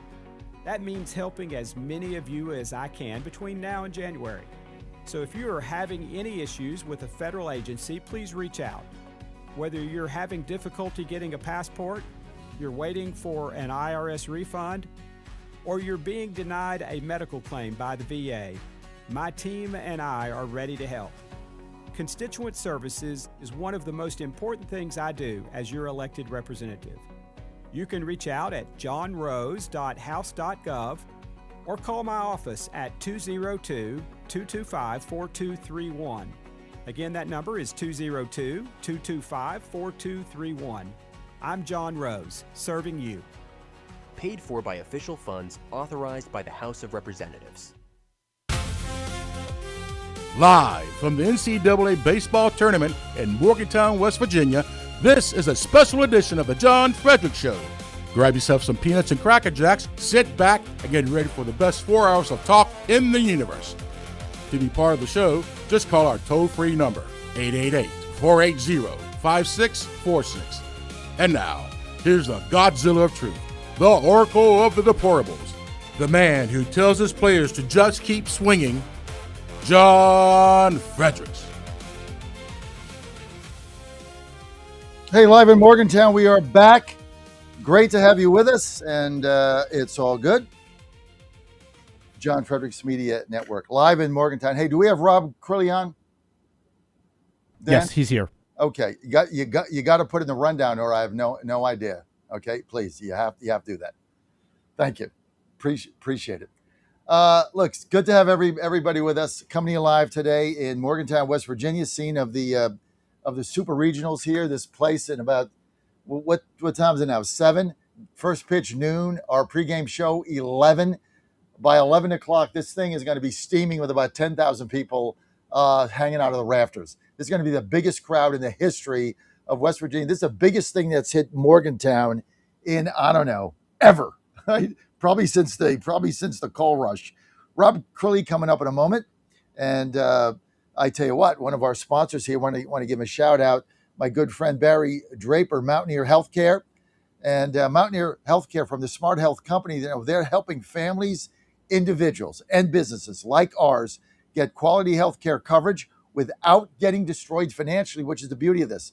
Now, you get complete and comprehensive coverage, including hospitalization, surgery, critical illness protection. You also get access to a nationwide PPO network and low $15 doctor visit copays. Now, if you need quick care, you're good to go. Unlimited free telemedicine is included. And if you need your prescriptions covered, no problem. We got that too. Fully tiered prescription drug plans too. Whether you need an individual plan for yourself or group coverage for your company, Mountaineer Healthcare has flexible options designed to save you serious money. And here's the kicker. Rates can be 30 to 40% lower than unsubsidized marketplace plans or traditional group coverage. So you save a ton of money. Now that's real savings for working Americans. Call now, 833-752-6742, 833-752-6742, or go to mountaineerhealthplan.com, mountaineerhealthplan.com. Mountaineer Healthcare and the Smart Health Company, smart coverage, real savings, and peace of mind. Truth, clarity, and real healthcare savings. Friends, you're on the John Fredericks Media Network, News Talk Sports. Right here, we have combined the three, News Talk Sports. That's right. We got so much sports going on. We got Godzilla wins tomorrow. We got the pregame show. We carry all the West Virginia games. We carry the Pirates, the Steelers, the Penguins, Flyers now in Bucks County. We got them coming online. Who else? We got Alabama Crimson Tide, Tennessee Volunteers when we get that deal done in Nashville, Titans in Nashville. Unbelievable. News Talk Sports right here. And speaking of sports, joining us now, Rob Crilly from the Washington Examiner. Secrets. Go to WashingtonExaminer.com/secrets, WashingtonExaminer.com/secrets. Get his column there. And he's a Mets fan. The best team money can't buy. Sorry, dude. We suck too. Okay, we just got beat 2 out of 3 by the Pirates at home. So we're no better than you guys. But didn't the Mets just get swept by somebody like the Marlins or something? Was that like, is this all coming together for me? Anyway, Rob, it's good to have you with us. We're not here to make fun of your Mets, but we are here to talk about what you got going on in Secrets, Rob. I can't believe you brought up the Mets right off the bat like that. I was going to tell you, what are you doing down there? Baseball season's over. It's finished. I'm done. I've moved on. We didn't get swept by the Marlins. We've been swept by pretty much everyone else, but that's one team we didn't get swept by. So look, another busy week. What have I done? Well, I'll tell you what. I started off on Monday writing about Graham Plattner inside his defense strategy, which was a sort of, well-worn playbook now. He's been through scandal after scandal, and he circled the wagons last weekend when the New York Times and the Wall Street Journal came out with stories about him sexting women. And it was a classic example of circling the wagons, deny, and then they went on the attack, of course, ridiculing the former staffer that they said had betrayed the confidence of Plattner's wife. So they weren't messing around. They went in with a really aggressive strategy to rubbish the source of the story. Now, I finished my story by saying, well, look, this is a strategy that's worked very well for Donald Trump over the past few years when he's gone on the attack after his scandals. But whether or not it can work for a figure like Graham Plattner, who already faces quite a tough challenge in Maine, we know he's up against it. Susan Collins, good candidate up there who survived all sorts of challenges. Plattner coming from the left of the party, this economic populist position. The question is whether he can ride out what is just the latest in a series of scandals. And of course, we've had in the last 24 hours now, the New York Times has come out, interviewed more women who've known Plattner, known about his relationship. And we seem to be, you know what it's like with a scandal, right? If you can survive the first 24 hours without a whole bunch of other people coming out and saying, well, you know what, this wasn't one occasion, there are all these other examples. If you can get through the first period, you're in good shape. But it looks like Plattner now has a real problem, more women coming forward. So that was something I looked at, what is Graham Plattner's defense strategy here? Can it work? And I think his campaign really now, the next 24 hours is going to be crucial, isn't it, really? I think he's done.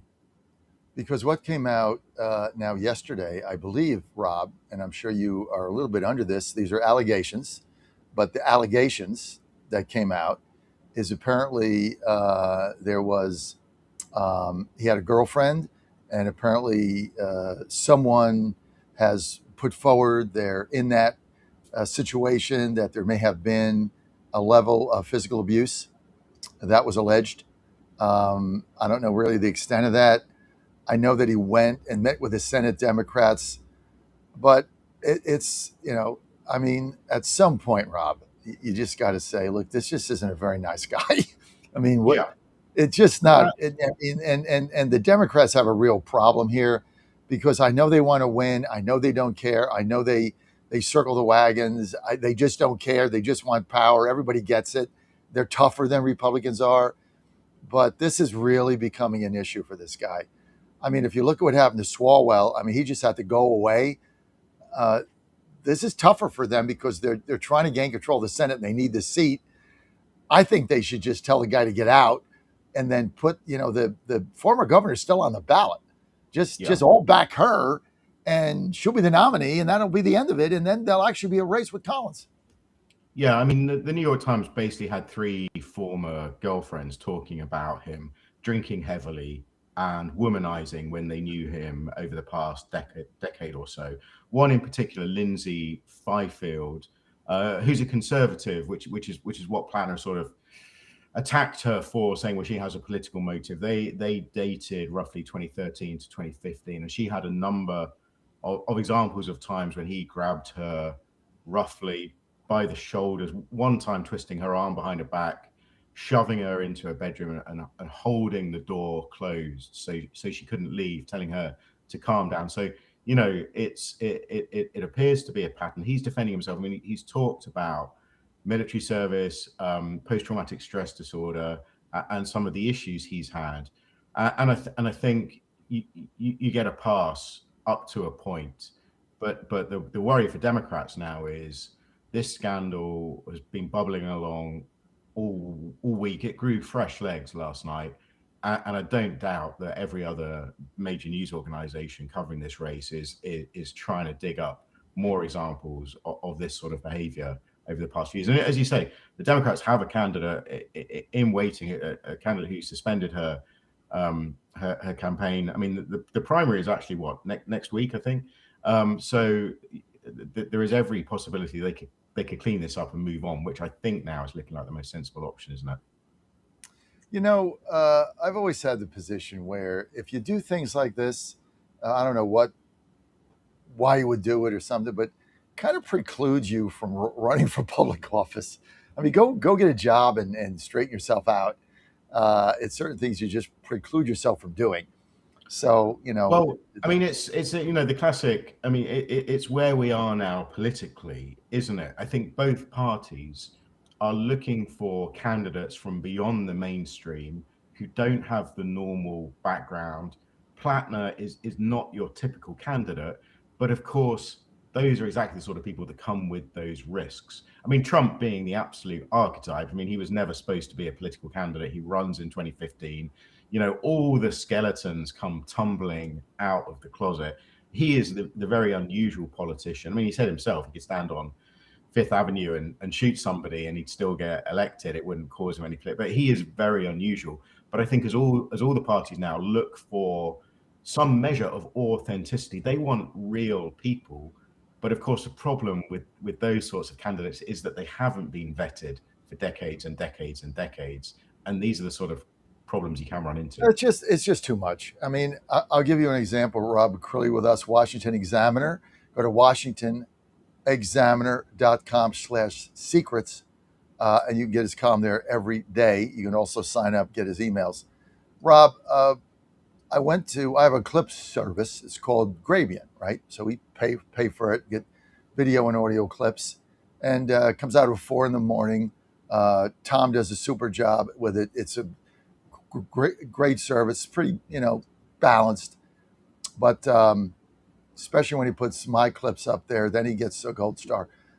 But I go to the clip service this morning, and Dan can attest to this in the studio. Dan, 50% of the clips, 50%, is normally like 60 in there or something, 30 of them were platinum.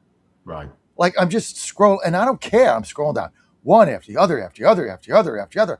It's like, who cares? I mean, the guy's not going to win, but the obsession, and this is what happens with the media, when they get, like you said, when they get onto something, forget about it.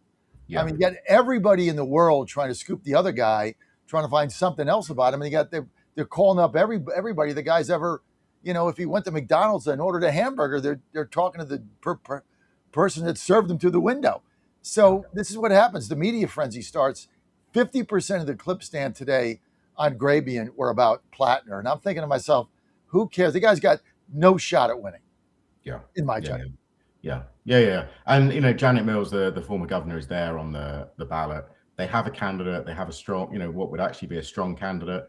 So there's a solution right there. If Democrat, you know what Democrats are like, they have this uncanny ability to shoot themselves in the foot, whatever they're doing. So I've got a feeling they're going to let this drag on, but there is a solution right there, ready and waiting for them. Listen, I mean, if they want to win, they don't care. I think this guy's reached a point of no return.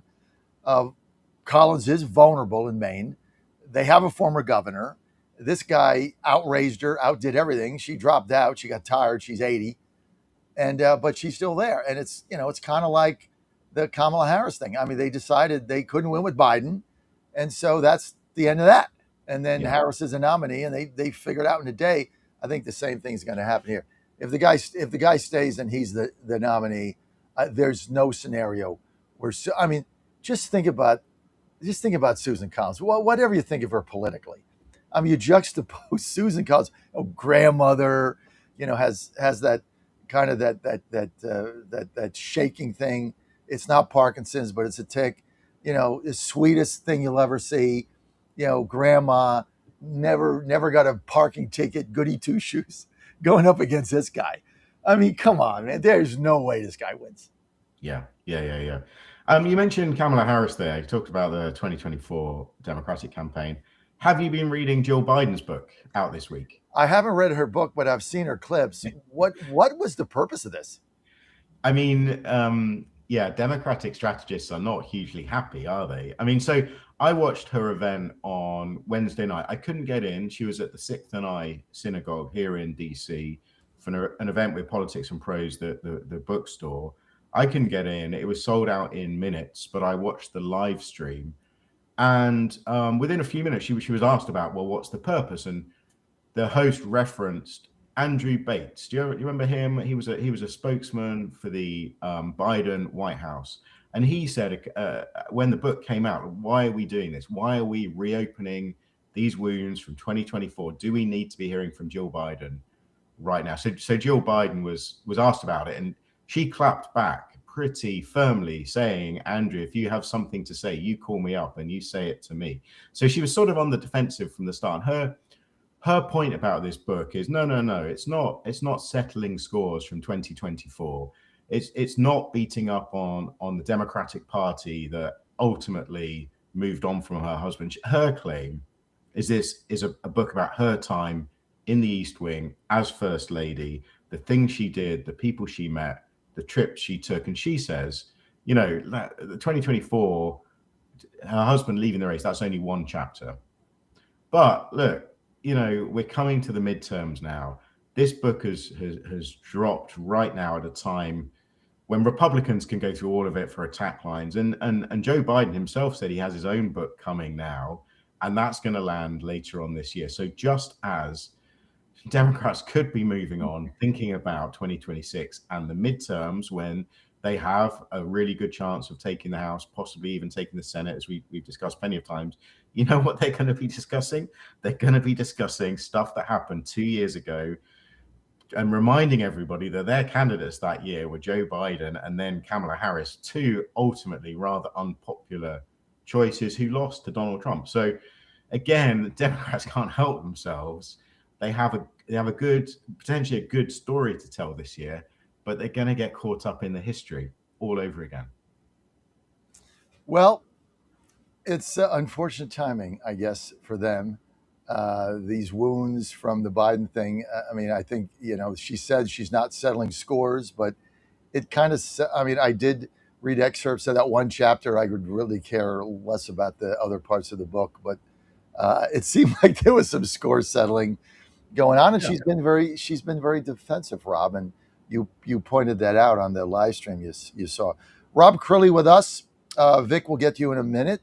Rob wants to take your calls, 888-480-JOHN, 888-480-5646. Rob, White House Correspondents' Dinner. We're both members until they kick me out again, which I expect. I got, because I get kicked out of everything, as you know. So, unintended. But I get an email from our president, who's a very nice young lady, by the way. I can never say her name, but she's really, really nice.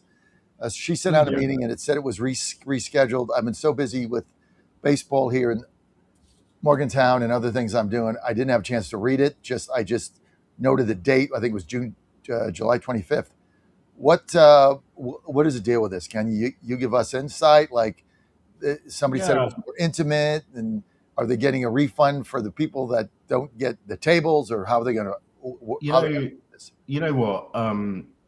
It doesn't really matter whether or not you've read the email. There hasn't been a lot of information yet.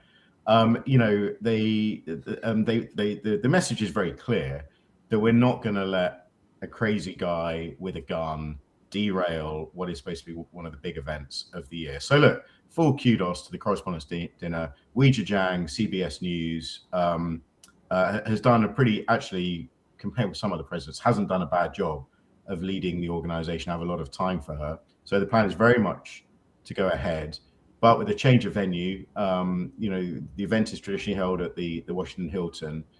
They're talking now about having it at the old Trump Hotel. What is it now? Waldorf Astoria, which doesn't have the huge facilities, the huge ballroom of the Hilton. So it's going to be smaller. And the message is, you know, if you paid for a table, there should be a table for you there. Now it's smaller, so they're not going to get everybody in. I don't know how they're going to do that. I really don't know how they're going to do it. The message going around journalists, and I don't think this is confirmed, is that news organizations are basically just going to get fewer tables. You know, if you're a Bloomberg or an AP and you had 8 tables or 10 tables, you might just get one table, I think, in order to hit. Well, that's the way it should be. I mean, what aggravated me the last time is, you know, we paid for a table and, you know, sent them the $5,000 or whatever it is. And, you know, they came back and said, well, we don't have the room. We're going to give you one ticket, which really pissed me off because, like, you know, what am I supposed to tell my wife? You know, you're the CEO and you can't go. I mean, come on, man. It's bullshit. Excuse me. Hit the button. Okay. I'm sorry. It was total baloney. And then you get, you know, Bloomberg's got 10 tables. CNN's got 15 tables. Come on. That was just stupid. I mean, you got to give the people that are members, you got to give them an opportunity. And so that really fried me. So I'm not sure if I'll even get the one ticket again. Who knows? I guess they'll come up with something. I mean, the good news is that the president's planning to attend, and of course, it's always a much more interesting, lively event when the president, whoever that is, it's always better when he's there. And of course, there are key parts to the dinner. You know, it's an award ceremony for White House correspondents, so people who've won awards will get their moment in the sun. It's also a fundraiser for young journalists. So that's a part of the process, recognizing the young journalists that will be part of that sort of intern program. So look, I mean, it's going to go ahead. It's clearly going to be a smaller event. We don't know if there's going to be the same sort of speaking program. You remember there was an entertainer booked, a mentalist. So a lot of the details still to be worked But there is out. a date. It's July 25th, and I like Ouija. I think she's done a good job, and you know, she's frustrated. Like my interaction with her has always been positive, and you know, my one complaint is you keep sending out emails and saying you can't put tripods and cameras in the aisle, but they continue to stack the aisle with bags and tripods and cameras. You can't do it, and I'm like, you got to enforce it. And she says, I have no ability to do that. That's got to come from White House comms, and they don't do it either. So you and I, Rob, have to stand up, and I stand up on the left-hand side. I've done that forever. That's where I stand. But now, like, there's 19 cameras and tripods. Take those outside. Like, my camera's outside. Like, I don't bring it in there. And if you want it, you wait till it's over, and then you bring it in. But they're all stacked up in the aisle. It's just the foreign correspondents are rude. I just got to be honest with you. They're rude. A lot of the conservative bloggers or whatever you want to call them, whatever you want to say, the TikTokers or something. I mean, there's a lot of rudeness going on in there, and I find it very distasteful. I really do. Yeah, I want to go in there. It's bad enough that you got to stand like a sardine and you can't breathe, but the level of rudeness is really what fries me. And all those cameras, they're like, take them outside. They don't belong there. It says right in the rules, you can't. It's a fire hazard, but we can't do anything about it. But that's my tale of woe. Hey, Rob, hang a minute because I got Vic on the line. I got to go to break. Just hang with us a minute. I got Vic coming up. He's got a question for you on Plattner. We're going to be right back from the John Fredericks Media Network. Stay with us. Hey folks, Al Green here for Sat Phone. When you're on the go, you want to know you're connected. If it's a family vacation or an off-the-grid escape to a remote destination, having reliable communication helps you feel safe and secure. You can't afford to find yourself in a dead zone. That's why you need Sat Phone. Sat phones are reliable, durable, and give you global coverage. If you can get outside, you can get in touch. It's that simple. Make calls from your Sat phone to any regular cell phone in the United States. The phones are $1,500 value, but you can get yours free. Just sign up for a 15-month plan, $94.95 a month. Get 150 minutes monthly that roll to the next month. Go 3 months without using them, that's fine. Yes, 3 months, 450 minutes, all yours. Visit SAT123.com or call 855-980-5830. SAT123.com, 855-980-5830. Get surety and security with your Sat phone. Call now. It's finally here, our second annual mega sale. This sale only comes around once a year, so take advantage of the best offers ever while you can. For example, save 50% on our Giza Dream bed sheets, as low as $29.98. And for the first time ever on TV, MyPillow mattresses and MyPillow mattress toppers as low as $99.98. And you save 50% on our Lux Pure 6-piece towel sets. Regular $69.98, now only $39.98. And our best-selling standard MyPillows, regular $49.98, on sale for $17.98. Wait on it, mega sale only $14.98. But wait, there's more. To make the mega sale even more special, when you order right now, your order's going to ship absolutely free. To take advantage of the second annual mega sale, go to MyPillow.com or call 800-854-0504 and use promo code Godzilla. Now more than ever, it's imperative to support companies that share our conservative values. That's why I can't be more excited to tell you that I've switched my family to Patriot Mobile. Patriot Mobile is America's only Christian conservative wireless provider. When you switch to Patriot Mobile, you shift your support away from the leftist, woke, progressive agendas of Big Mobile. Patriot Mobile's wireless service works perfectly and seamlessly as you go about your lives with exceptional nationwide coverage that uses the same towers the main carriers use. Patriot Mobile donates a portion of every dollar earned to causes you care about, to organizations that fight for religious freedom, First and Second Amendment, sanctity of life, and the needs of veterans and first responders. Patriot Mobile has plans to fit any budget, along with great discounts for our veterans and first responder heroes, as well as multi-line users. Switching is easy. Just go to patriotmobile.com/Godzilla or call their U.S.-based customer service team, 972-PATRIOT. That's 972-728-7468. Use offer code Godzilla for free activation. This is Crom Carmichael, CEO of Solti. We got a wonderful email from one of our customers up east named Joe, and here's what he had to say.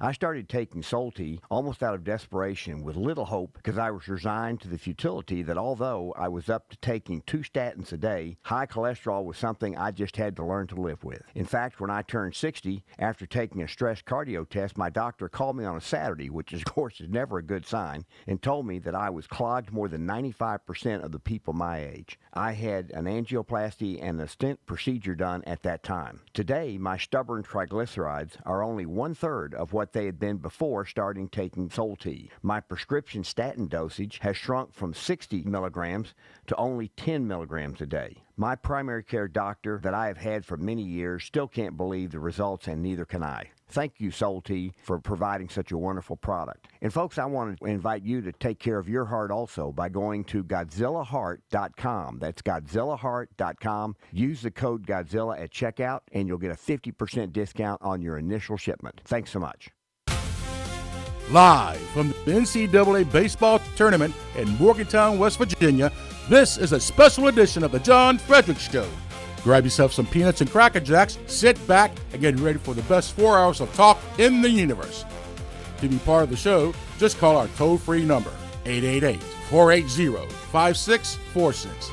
And now, here's the Godzilla of Truth, the Oracle of the Deplorables, the man who tells his players to just keep swinging, John Fredericks.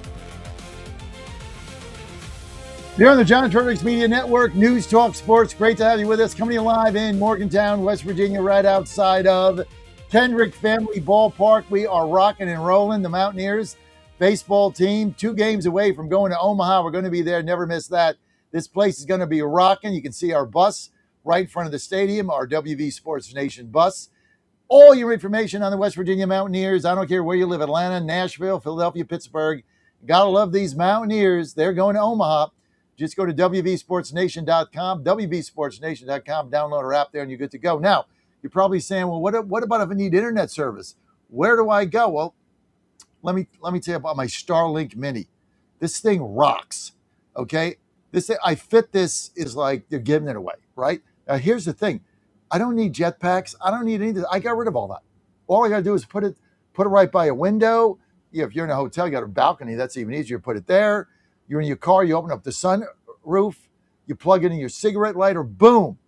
You got 100% coverage. You got the speeds are crazy because it's satellite. This is the greatest invention ever made by Elon Musk. And all you got to do, and it's putting jetpacks out of business. Just go to sat123.com. You own a business, you need this. Go to sat123.com, look up their Starlink Mini. This thing is rocking. Now, like, why even have Comcast in your house? Pay all that money if you've got, no matter where you are, if you can put this on just outside in the porch window, it can rain on it, snow on it, it's got a heater. Doesn't matter. It's this big, $169, and then you pay, I pay $50 a month, and I get all the internet I need. I get all the download speed I need. Like, why would I do anything else? Why would I do Comcast or Verizon, spend all that money when I got my Starlink portable? I can take it with me. Brilliant. Sat123.com. It's right there. Got a special on it now. Go to sat123.com. All right, we got JD Hayworth coming up, but I got to get back to Rob Crilly. Rob, thank you for being with us. Follow Rob on Secrets. Go to WashingtonExaminer.com/secrets. WashingtonExaminer.com/secrets, and you're good to go. Rob, you got a question here from Vic in Florida. Vic, you're on with Rob Crilly. Go ahead, Vic. Good morning, gentlemen. Gentlemen, one of the things that I see missing here, and including in the New York Times, is the tremendous damage that Graham Plattner's candidacy has done to the Democrat Party in Maine. And as an amateur student of Maine politics, that's what I've been paying close attention to. I think that this guy Plattner is turning into the incredible shrinking candidate. It's easy for a guy like me with a twisted sense of humor to riff away on a guy like Graham Plattner. You know, you look at his base audience and you see a bunch of guys with red beards and plaid shirts and tattoos.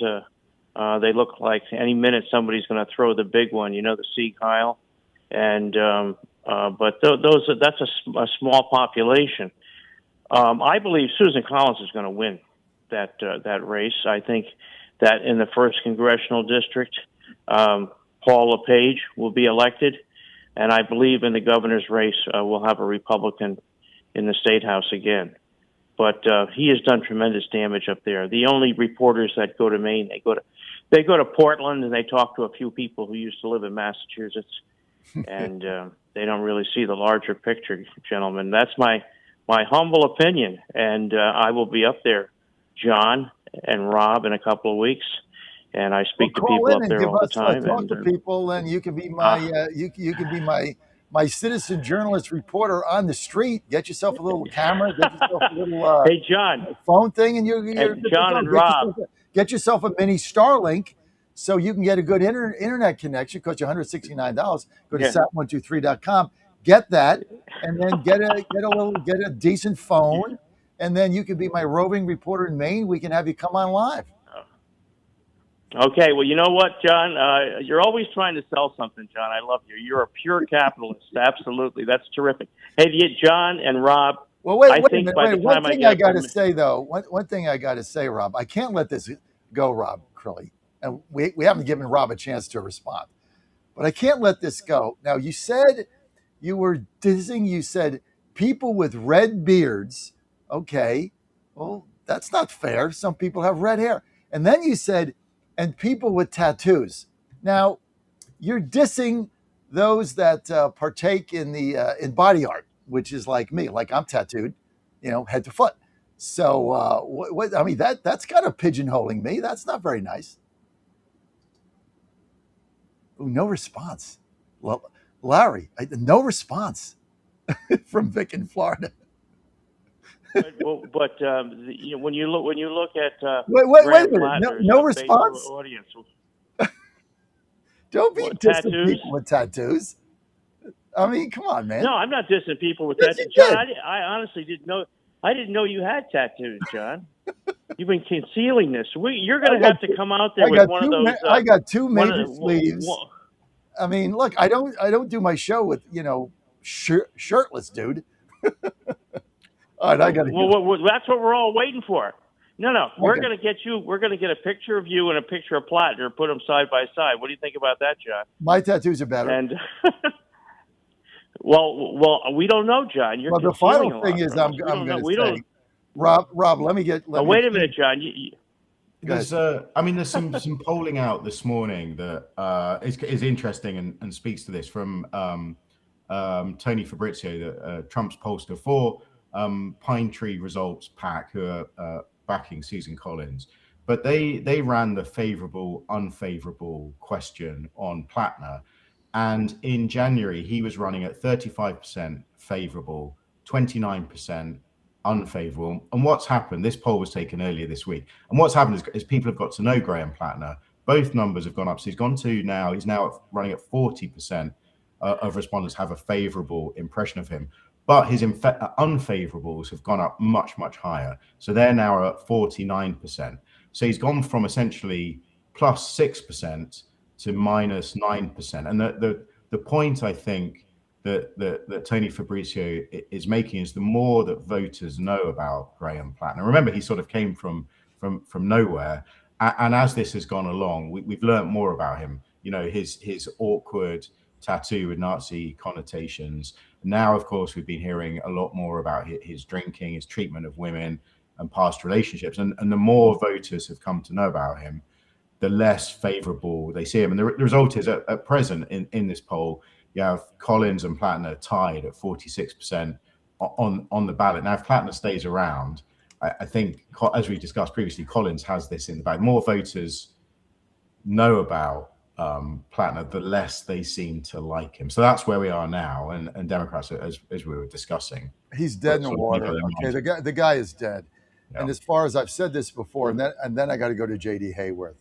As far as the Nazi connotation tattoo, and what he said was just a lie. Those of us that understand how to get tattoos, first of all, you got to be over 18. Nobody will do it if you're under 18. They'll go to jail. So that's number one. He said he was drunk. Okay, that's not the way it works. You don't walk in and have that detail of a tattoo done when you're drunk. Okay, you got to go in. You got to make an appointment. You've got to get the design. They got to stencil it in. You got to approve it. It takes the tattoo that size takes hours. I mean, I've got some that I've sat in that chair because I don't like to go back 14 hours. I mean, that size of that one he's got, that's a 6-hour tattoo. You just don't say, I walked in drunk and got it. It's not the way it works. So that's a complete lie. That thing was planned out.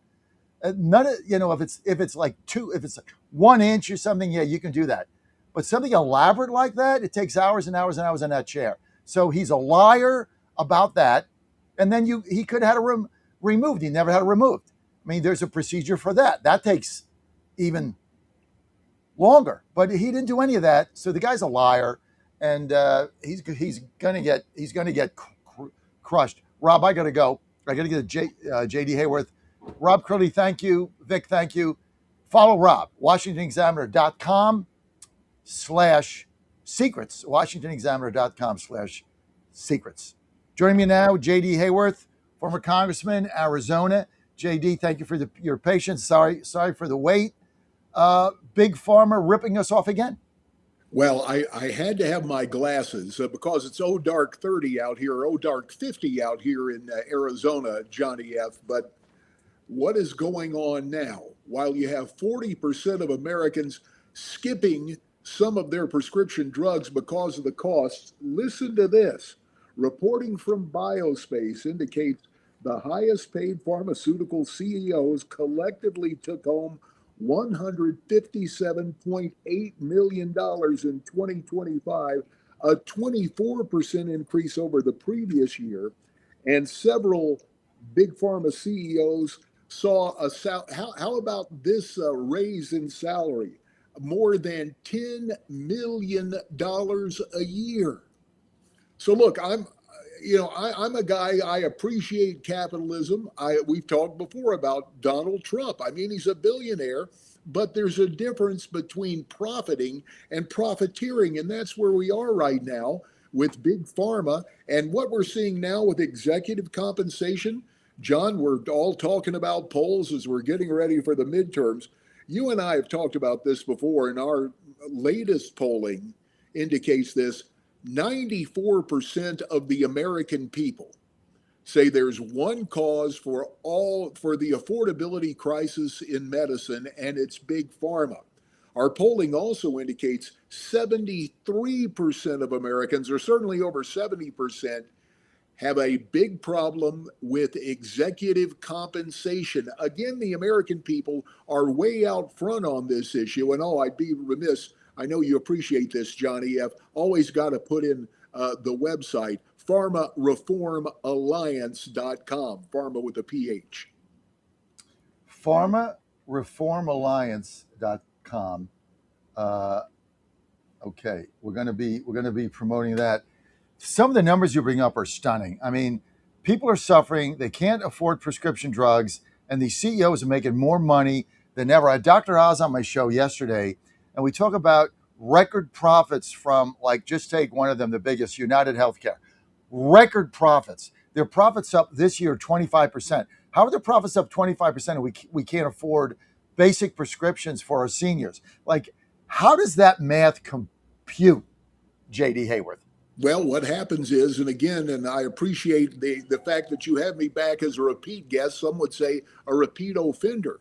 But, we take a look at this, John, and let's not forget, right after the start of the year, as soon as 2025 was gone, we're on the 2026 calendar, you've seen price hikes on close to 1,000 pharmaceutical drugs. And yeah, there are some headlines about, hey, look what we're doing with GLP drugs, look what we're doing here and there. But it's really a delaying tactic, which again gets back to codifying most favored nation status. When you go to the website, farmerreformalliance.com, what Big Pharma thinks it can do is wait out President Trump. But what my old colleagues on Capitol Hill are finding, when you've got, again, numbers in the high 70s, people saying, we're going to support candidates who stand up to Big Pharma. And then when we talk about getting things done legislatively, the heat is on both parties. They've got to have something constructive for the American people. Codifying most favored nation status, really dealing with affordability and prescription drugs can give the folks on the Hill something to go home and talk about when in town hall meetings, inevitably people say, why aren't you guys doing anything up there? You sit and you argue and you get the TikTok videos, but what else is going on? And this will give members of Congress a chance for their own proof of performance. But right now, the proof of performance for CEOs and the C-suite executives when it comes to Big Pharma is, disappointing for the American people and costly. JD, what do you think of Trump RX? I think, since you're there in Morgantown and you remember the great baseball movie, Field of Dreams, if you build it, they will come. President Trump's an infrastructure guy, whether it's the information superhighway or whatever, and some other guys are into this. I think it is another tool that we have to get things done, and it's in place in stark contrast to remember. How long did it take to get a website online for Obamacare? Remember those days? I mean, compare and contrast. But again, I don't want to make this partisan because this issue hits everybody, Republican, Democrat, Independent, Libertarian, Vegetarian. If you're American, you have a problem with Big Pharma and you're way out front of Washington. And again, we've talked about the record spending, which continues on. So, in both the Democrat caucus, and I know from experience in the Republican conference, hey, keep your powder dry. You can't keep your powder dry on this issue much longer if you hope to keep your job as a member of Congress or that 1/3 of the U.S. Senate coming up this November. Don't you think that Trump RX and the fact that they're bringing drug prices down, which is, the fake news media has not even mentioned for 10 seconds, don't you think that should be a core messaging point for the Republicans going into the midterms? Well, the big thing I see, and, we've talked about it before, and there was a little different dynamic. You and I were around back when old Bill Clinton was there. And when we got welfare reform done, now, granted, he was the guy who was reticent. But as Dick Morris told me the story, he went in and said, hey, look, Mr. President, people may not understand micro and macroeconomics, but they understand 3 strikes and you're out. And look, it's real simple. They've sent this bill up here. People want welfare reform that requires work. And so we sent the exact same bill back again. Mr. Clinton said they put in important new safeguards. Well, he may have meant about his own reelection. And we got that done in 96, where we returned a Republican majority to the House and Senate. And of course, Mr. Clinton hung on to 1600 Pennsylvania Avenue. Well, that's because he signed that bill and he said, I'm going to end welfare as you know it. And his poll numbers shot up when he did that.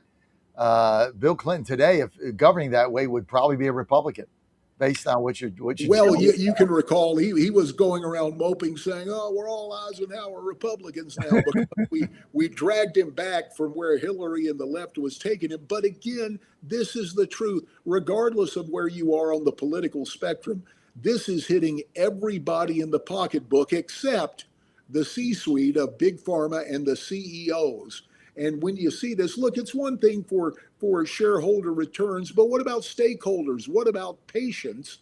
And the American people are running out of patience as we're headed for Election Day. And again, you have a great a group of viewers and listeners, and that's why it's so important for them to go to pharmareformalliance.com and to sign the Most Favored Nation, the MFN petition. It's right up there in the corner.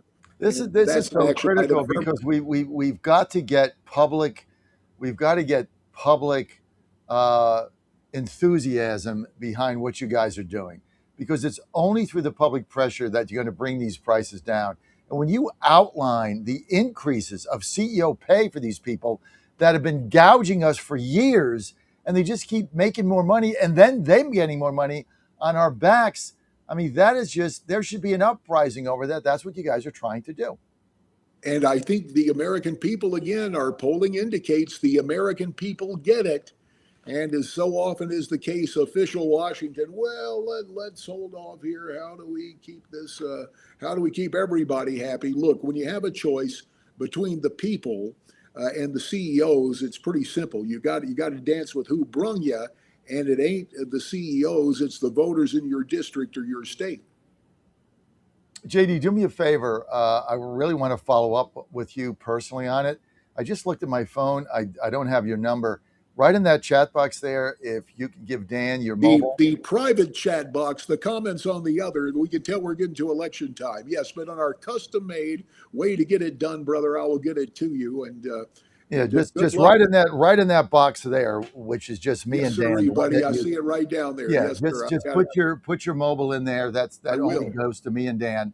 And I'm going to call you up after the game today, and just be sure that I've got more information. I've got to get the information on your website. We got to get those petitions out there, and just kind of walk me through the whole thing that we can do offline. So give me your number there. We're good to go. We'll do it. Let's get to ultimate objective. Your ultimate objective with this short term. What is it? Well, the ultimate objective is to see Americans, it's the same goal the president has, to bring prices down where Americans are not paying 3 times as much as the rest of the developed world. It's all about making America healthy again and making America great again, and truly putting patients and Americans first rather than putting them last. The president has been out front on this. And I've talked about it before. You can't spell Trump without TR. He has energy in the executive. He is working to get this done. And it is time for the legislative branch to come along with him and realize the goals that he set forth now, over a year ago, in terms of his executive order for most favored nation status. So that is what we're looking for, bringing prices down, making them affordable, not with the heavy hand of government, but with restructuring the whole patent situation. For example, patent ticketing and all the things that delay intellectual property and generics getting on the market. Fantabulous Johnny F., if we just had traditional patent law doing this, I've seen figures that say that the cost of pharmaceuticals could be reduced close to 80%. So the we've been subsidizing cheap pharmaceuticals going to Europe for 50 years because we pay for all the R&D. They don't pay for anything. Trump has fixed that. But this is absolutely critical. I want people to go to pharmareformalliance.com, pharmareformalliance.com. You can check out there, sign their petition. J.D. Hayworth, former congressman, Arizona, now the spokesperson, and stay on the line after we go. Put your number in that chat, and I'm going to call you up today because I think you guys are onto something. JD, thank you. It's always great to have you with us. You're on the John Fredericks Media Network, trucking the truth across America. News Talk Sports right here, coming to you live in Morgantown. Scene of the Super Baseball Regionals. They're going to Omaha. Stay with us. We'll be right back with your calls, 888-480-JOHN.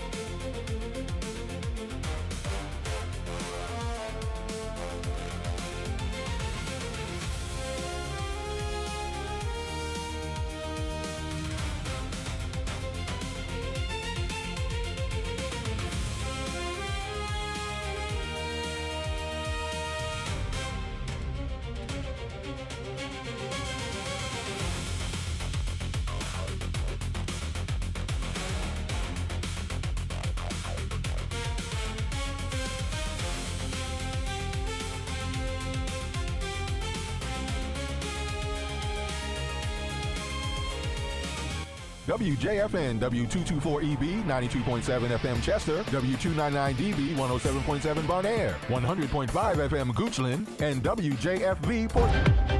News this hour from Town Hall. I'm John Scott. The Senate has passed legislation to fund President Trump's immigration enforcement agencies. It happened early this morning. This came after weeks of delays and fierce backlash to an unrelated $1.776 billion settlement fund that threatened to derail the bill. Senators voted for the $70 billion legislation to fund immigration and customs enforcement and border patrol for the next 3 years. Stalled ceasefire talks. More from Karen Chamas. Hezbollah has rejected the latest ceasefire agreement reached between Israel and the Lebanese government, demanding a complete Israeli withdrawal. Thursday's announcement came as Israeli strikes killed at least 4 people and a UN peacekeeper. A statement by Hezbollah's leader, Naim Qassem, was read out by a news presenter for Hezbollah's Al-Manar news station. In the statement, Qassem said the agreement's demand that Hezbollah fighters leave southern Lebanon under fire would mean surrender, defeat, and achieving the enemy's goals. He added, "What we're concerned about is an end to the aggression, ceasefire, and Israel's withdrawal." I'm Karen Chamas. The United States imposing sanctions on Cuban President Miguel Diaz-Canel, his wife, and 3 other individuals. The action, the latest move by the Trump administration to pressure the island's leadership. It drew immediate condemnation from Havana. American Airlines temporarily suspending some of its routes for this summer. Bill Alexander with a report. It's because steep jet fuel costs continue to strain carriers' budgets amid the war with Iran. In a statement, American said it had adjusted service for select routes in August and September and that impacted travelers would be offered alternative arrangements or refunds. American said the changes were in line with wider industry trends. More on these stories from townhall.com. Hey, I'm Kirk Cameron. Is health insurance eating up your budget for 2026? If you're looking for ways to better steward your finances, consider this: Christian Healthcare Ministries. It's a health insurance alternative at half the cost. Join CHM today by visiting chministries.org/wellness. While insurance companies tell you when to join, what to pay, and where to go, CHM is different. As a ministry, CHM allows you to share the burden of medical bills with other Christians. You can enroll, switch programs, or leave at any time. Christian Healthcare Ministries. It's a world of difference. CHM has 4 flexible programs. You can pick any certified doctor, surgeon, or hospital that you want for eligible care. So make the switch. Take your paycheck back from health insurance this year. Join CHM today by visiting chministries.org/wellness. That's chministries.org/wellness. The U.S. stepping up its investment in coal as President Trump doubles down on his commitment to bolster the fossil fuel industry. We will protect 14 coal plants and 42 coal mines. It's a tremendous number. And build 2 new coal plants and 1 massive new export terminal because we're exporting coal. Coal's a great business, really a big business, and it's real power. It's in terms of power, there's really nothing like it. $700 million will be spent to support coal-fired power plants. Lawyers delivering opening statements in the trial of a former Texas high school athlete who is accused of fatally stabbing a 17-year-old competitor from a rival team at a track meet. A prosecutor said Carmelo Anthony provoked Austin Metcalf before stabbing him in the chest. Anthony's lawyer says the teen was defending himself. News at townhall.com. The future of 60 Minutes at CBS News unclear after longtime correspondent Scott Pelley was fired.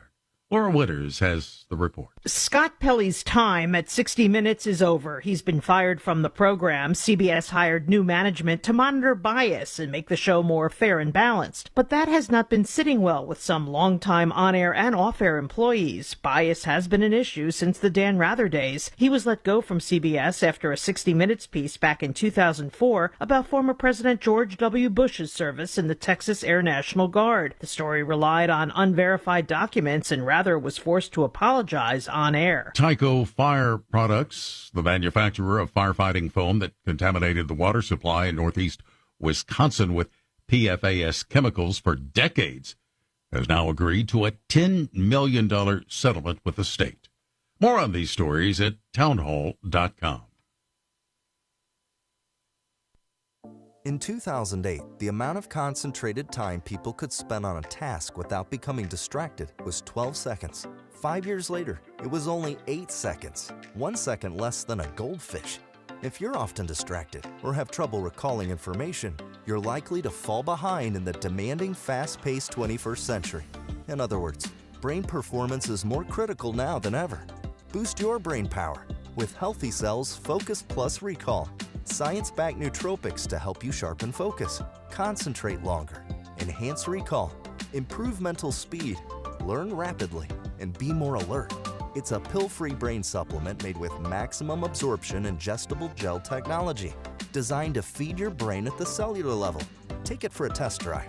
Go to healthycell.com and use code GODZILLA for 20% off your first order of Focus Plus Recall.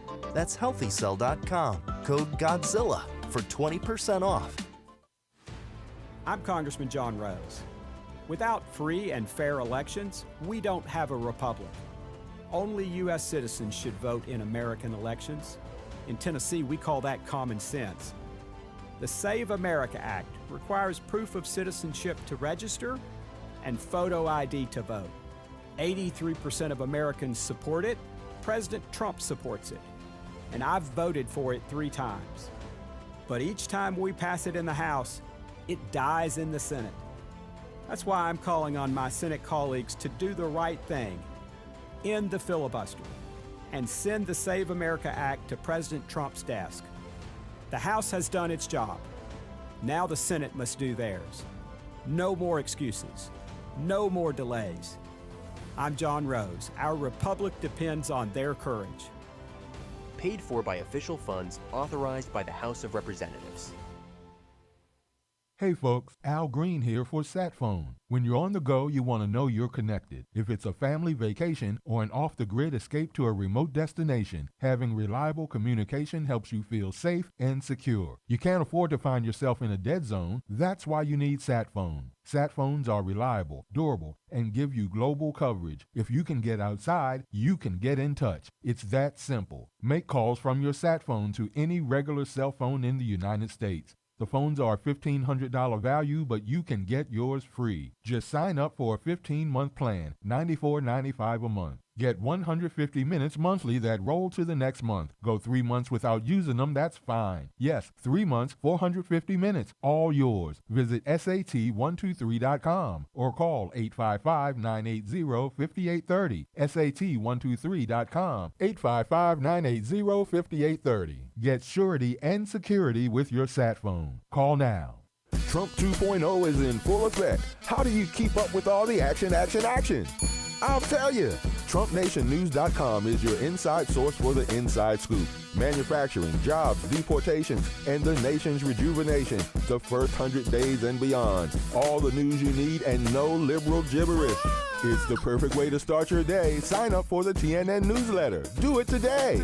TrumpNationNews.com. TrumpNationNews.com. Part of the John Fredericks Media Network. 1775 Coffee is giving away free starter kits. Try the dark or medium roast coffee with longevity blend, an infused blend with anti-aging calcium alpha-ketoglutarate, which has been clinically proven to reduce biological age. When you purchase the first 2 bags, you'll receive a free 1775 starter kit, including a third 16-ounce bag of coffee, a matte black tumbler, a frother, a gold scoop, or a reusable K-cup filter. Just order now at 1775coffee.com/Godzilla and claim your free 1775 starter kit while supplies last. Later on, at summer's close, the crack of bats where heroes rose. We cheered at games beneath the sky, remembering those who sacrificed. Oh, liberty, land of the brave and true, blessed by God in all we do, from golden shores to mountains grand, the great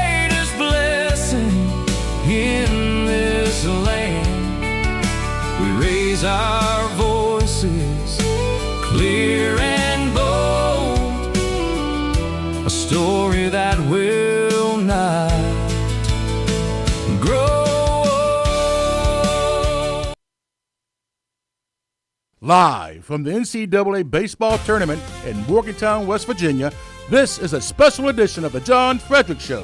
Grab yourself some peanuts and Cracker Jacks, sit back, and get ready for the best 4 hours of talk in the universe.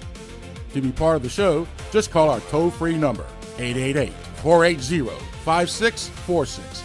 And now, here's the Godzilla of Truth, the Oracle of the Deplorables, the man who tells his players to just keep swinging, John Fredericks. Ah, you got him, John Fredericks Live, TGIF. News Talk Sports right here. I am your Godzilla of the Truth in America. Truth and clarity right here. Coming to you live from Morgantown today, right outside of Kendrick Family Ballpark. Our WVSN bus right here, WV Sports Nation. This thing is rocking and rolling, home of the Super Regionals. First time ever in Motown. And you don't want to miss this. Cal Poly coming in. See ya. Have a nice flight back to wherever you came from. This thing's over in 2 games on Saturday, and then we're going to Omaha, and we are fired up. You can't be more fired up than you are right now. So we got a lot going on. And, of course, this segment, one of our great sponsors for all these tournaments, Vision Homes, my good friend Rocky Simmons. Don't forget our pregame show, 11 o'clock. Let's see. Yeah. What, 10? Yeah, 11. So, or I think earlier than that. I got all mixed up. It's coming on, though. Right. What time is it, Dan? 10:30? Something like that. I think 10:30 is our pregame show. So we're off at 10, and I guess we take a little break and go right on. We got the pregame show coming, so that's going to be fun, and Dan's going to be running that. So a lot of cool things going on here on the John Fredericks Media Network. And Rocky Simmons, one of our big sponsors here, Ask Vision Homes. You know, for over 30 years, Rocky and Mama Rocky and his whole family, Vision Homes, they built hundreds of customs homes right here in the Morgantown area. Their expert team, well, they'll design, they'll build a brand new custom home that fits your needs, fits your style, fits your budget. Best of all, we lock in your price before we start building, so you stay on budget guaranteed. No land yet, no worries.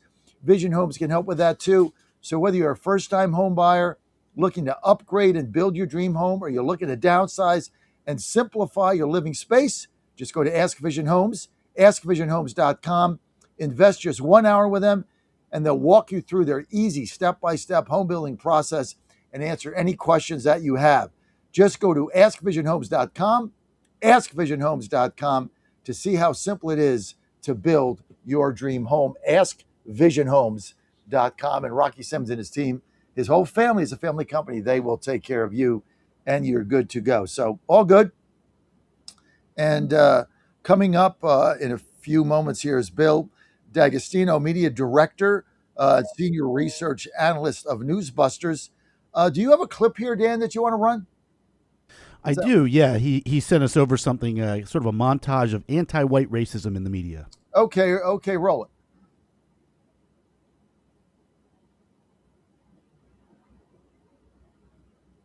Okay. What do you say to the people who dragged a poor white guy out of a car and beat him? Oh my goodness, poor white people! Please, stop it, Carl. The biggest terror threat in this country is white men, and we have to start doing something about them. There is no travel ban on them. There is no ban on, they had the Muslim ban. There is no white guy ban. So what do we do about that? Your book has a chapter called The End of White America. Right. Isn't the end of white America, as we see the rise of Hispanics, a good thing? We have stood by to see mediocre, mealy-mouthed, snowflake white men, and I am tired of hearing mediocre white men. I want to take a sip of this man's white tears right now. Boston is not a white city. Boston is a city that has been complicit in the institution of whiteness. For the last 2,000 years, most of the persecution has come from white, European-centric Christians. Your enemy is not the Palestinian people. It is white, Christian, European people. There's something wrong with white people, and they need to own their participation in the regime of white supremacy. Joining me now, Dr. Jonathan Metzl, gun violence expert and author of the terrific book, Dying of Whiteness. The pillars of whiteness that perpetuate and maintain racism.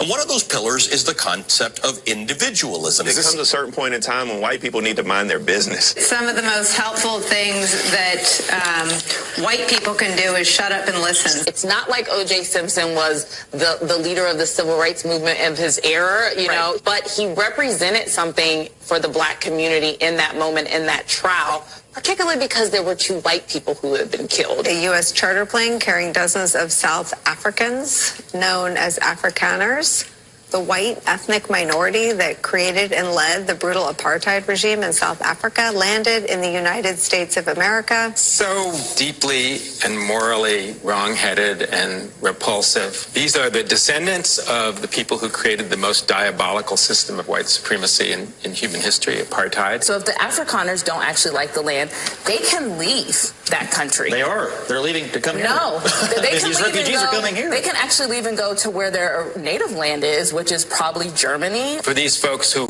have never had anything happen to them. I mean, Trump amazingly called it a genocide, one of the worst lies I've ever heard him say. Okay, joining me now, Bill D'Agostino. Bill, we want to talk a little bit about this montage, but really how it relates to this young fella Henry Nowak's death and how that's not been covered. You want to shed a little insight on that, Bill? Sure. I mean, so the American media are by and large completely ignoring Henry Nowak's story. There was actually the evening that we put out a study on this and that video. NBC News did actually finally for about a minute cover the Henry Nowak story, but generally the American media have been completely silent on it. And I think the reason for that is because of the ethnic angle, right? The fact that Henry Nowak was a white victim of police violence and of an attack by somebody who was the son of immigrants in the UK basically makes the entire story a threat to the media narrative, right? I mean, it shakes up. How is it a threat? Elaborate on that. So you have a young fella that died, which is a tragedy. Yeah. Just walk us through what led up to his death. Right. So he was walking home. He was a college student. I think he was 18, and he was stabbed by a British-born Sikh who was 23 years old and carrying a Sikh ceremonial knife. I think Nowak was stabbed 5 times, and when the police arrived, they arrested and handcuffed Nowak because his assailant told the police that he was being racist to him. And the body cam footage actually came out a couple of days ago, and we can hear on the body cam he's saying repeatedly that he's been stabbed, that he can't breathe. And at one point when he says to one of the officers, "I've been stabbed," the officer says, "I don't think you have, mate." And he dies shortly after that. So I mean, this has been identified. It's even by the Berkshire Police or the Northampton Police, excuse me, has been identified as a result of DEI policies. I mean, if you look at their website, their own policy to policing says that it doesn't mean treating everybody equally or being colorblind, which that's a remarkable red flag, right? I mean, the fact that an actual government organization is putting that on their website is crazy. But the whole thing flies in the face of the narrative that the media over here, and very much in the UK too, push routinely, which is it's this kind of Marxist framing of everything, right? It's this simplistic, childish view of white oppressor, non-white victim or oppressed, right? It's basically a transposition of the of like bourgeois and proletariat. That's why it's routinely called cultural Marxism. But that's essentially the framing of just about everything. And so the notion that there could be a white victim of an interracial killing that's not something they'll ever want to talk about. And the idea that there could be a white victim of police violence, well, no, the whites are supposed to be the police officers doing the malfeasance, right? So what you had here is a young fellow walking home, college student, gets stabbed 5 times by an assailant who was a non-white. One of the immigrant representative of the immigrant community in this particular area. Why was he stabbed? Did they have a fight, or was he being robbed, or was he just stabbed because he was white and the other guy didn't like him? Yeah, there doesn't seem to have been too much of an altercation beforehand. We don't know all the details of the incident. They actually couldn't really nail that down even after they convicted the guy. But it was proven that Henry Novak had not initiated at least any kind of altercation, and that it's funny that this is like necessary in British courts, but that he hadn't said anything racially insensitive.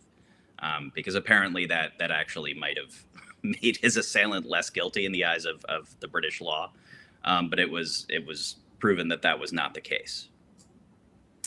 So, and it's gotten no coverage, and your position, and I did play the montage, which is just, we take, I mean, there's not like I'm taking a position on it. The position is there. That's what they said, and you guys put it together. It is what it is, right? Bill D'Agostino with Newsbusters with us. So, Bill, basically, this has got no coverage in the UK or the United States. Right. In your view, based on what has happened to other people that got tremendous coverage and started riots all over the nation and burning down cities, was simply because this guy's white, and so there's no appetite for that. So, Precisely. The police come. This kid's been stabbed 5 times. He's bleeding to death. So when the police come and you've been stabbed 5 times, don't you see stab wounds? I mean, isn't there blood? Should be, yeah. Should be. So how do you not arrest the assailant with a knife with blood on it, and then you handcuff the guy that's bleeding to death who just got attacked? Because the attacker said racist things to me. Okay, therefore you deserve to get knifed and bleed out in the street. I mean, was that the position? Right. There? Right. I mean, so my understanding of the situation is that the assailant's family basically helped clean up the scene before the police arrived, and they had called this in as like, oh, this guy is assaulting our son. He's making racially insensitive comments. He's trying to knock his turban off his head, and so the police basically showed up thinking that they were here to arrest Henry Novak. And so for whatever reason, racially insensitive. Yes. So for whatever reason, I guess the facts of the actual situation that they were seeing with their own eyes were not enough to convince them that, hey, maybe the wrong person called the police in this case. So he's stabbed 5 times. That's a fact, right? That's not in dispute because he's got stab wounds, right? Yep. And the stab wounds were enough to cause his death. So I guess the question becomes, if the cops had just gone there, see he was stabbed, rushed him to the emergency room in the hospital, would he be alive today? It's a distinct possibility. It's also a distinct possibility that they actually exacerbated the situation that potentially caused his death. Because when they dragged and handcuffed him, his position caused his lungs to fill with blood. And he ended up choking on his own blood. So they could very well have actually caused his death in part. That's not been litigated, but it's certainly being floated as a possibility. And I think one of the most remarkable things about this situation is, as of yet, none of these police officers have been fired. One of them has resigned, and that's it. And then the Berkshire police have just released a statement basically lambasting everybody for all the criticism that they're receiving. But, and it's got no. And what about the media coverage in the United Kingdom? Nothing. There's been all those tabloids out there. They didn't do anything with this. There's been coverage in the United Kingdom. A considerable amount of the coverage has been basically the Keir Starmer administration's own framing of the issue, which is, yes, people have a right to be upset. No, you ought not politicize this. Just keep it to yourself, essentially, right? That is the framing, which, of course, when you look at all of the still up public statements from all of these public officials in the UK, from all of these journalistic outlets in the UK, addressing the killing of George Floyd, the death of George Floyd, they all say the same thing, which is you have a right to your anger, right? And they, I mean, for example, the BBC, if you look at their coverage of the protests that happened the night that the Novak body cam came out, and you compare that to their coverage in the UK of riots in the UK, which injured 27 police officers over the George Floyd incident. There's only one instance of those two in which the phrase "mostly peaceful protest" is used. Tell us about what was the cause of the riots in this area, in Berkshire, and is that where the UK riots were, at the town it happened? That is where it happened. There's, I mean, obviously there's a lot of anger at police there. And again, I mean, I think that the difference, because look, like riots generally are not going to accomplish anything except destroying things and probably getting a bunch of innocent people hurt. I think that the difference is the way riots were framed during the George Floyd period, right? Because I mean, you had photos of Keir Starmer kneeling, right? You had photos of police officers around the country in the UK kneeling with protesters as they burned things. And it's not like it was a murder that even happened in the UK, right? It was something that happened in the US. But yeah, I mean, it's just the double standard could not be more stark in this case. And I see very little reason to conclude anything other than, well, the race of the victim is wrong in this instance, so the media aren't going to be sympathetic to it. So the riots in the UK against the police for what happened to Novak, those were riots protesting what happened to him. And how are they covered? How is the coverage of the, and I guess were the majority of people rioting white in the UK? Absolutely. So there were white people rioting. Riots are bad. As you pointed out, destroying things are bad. Hurting innocent people are bad. It's all bad. Mostly peaceful or not. They're just bad. It shouldn't happen.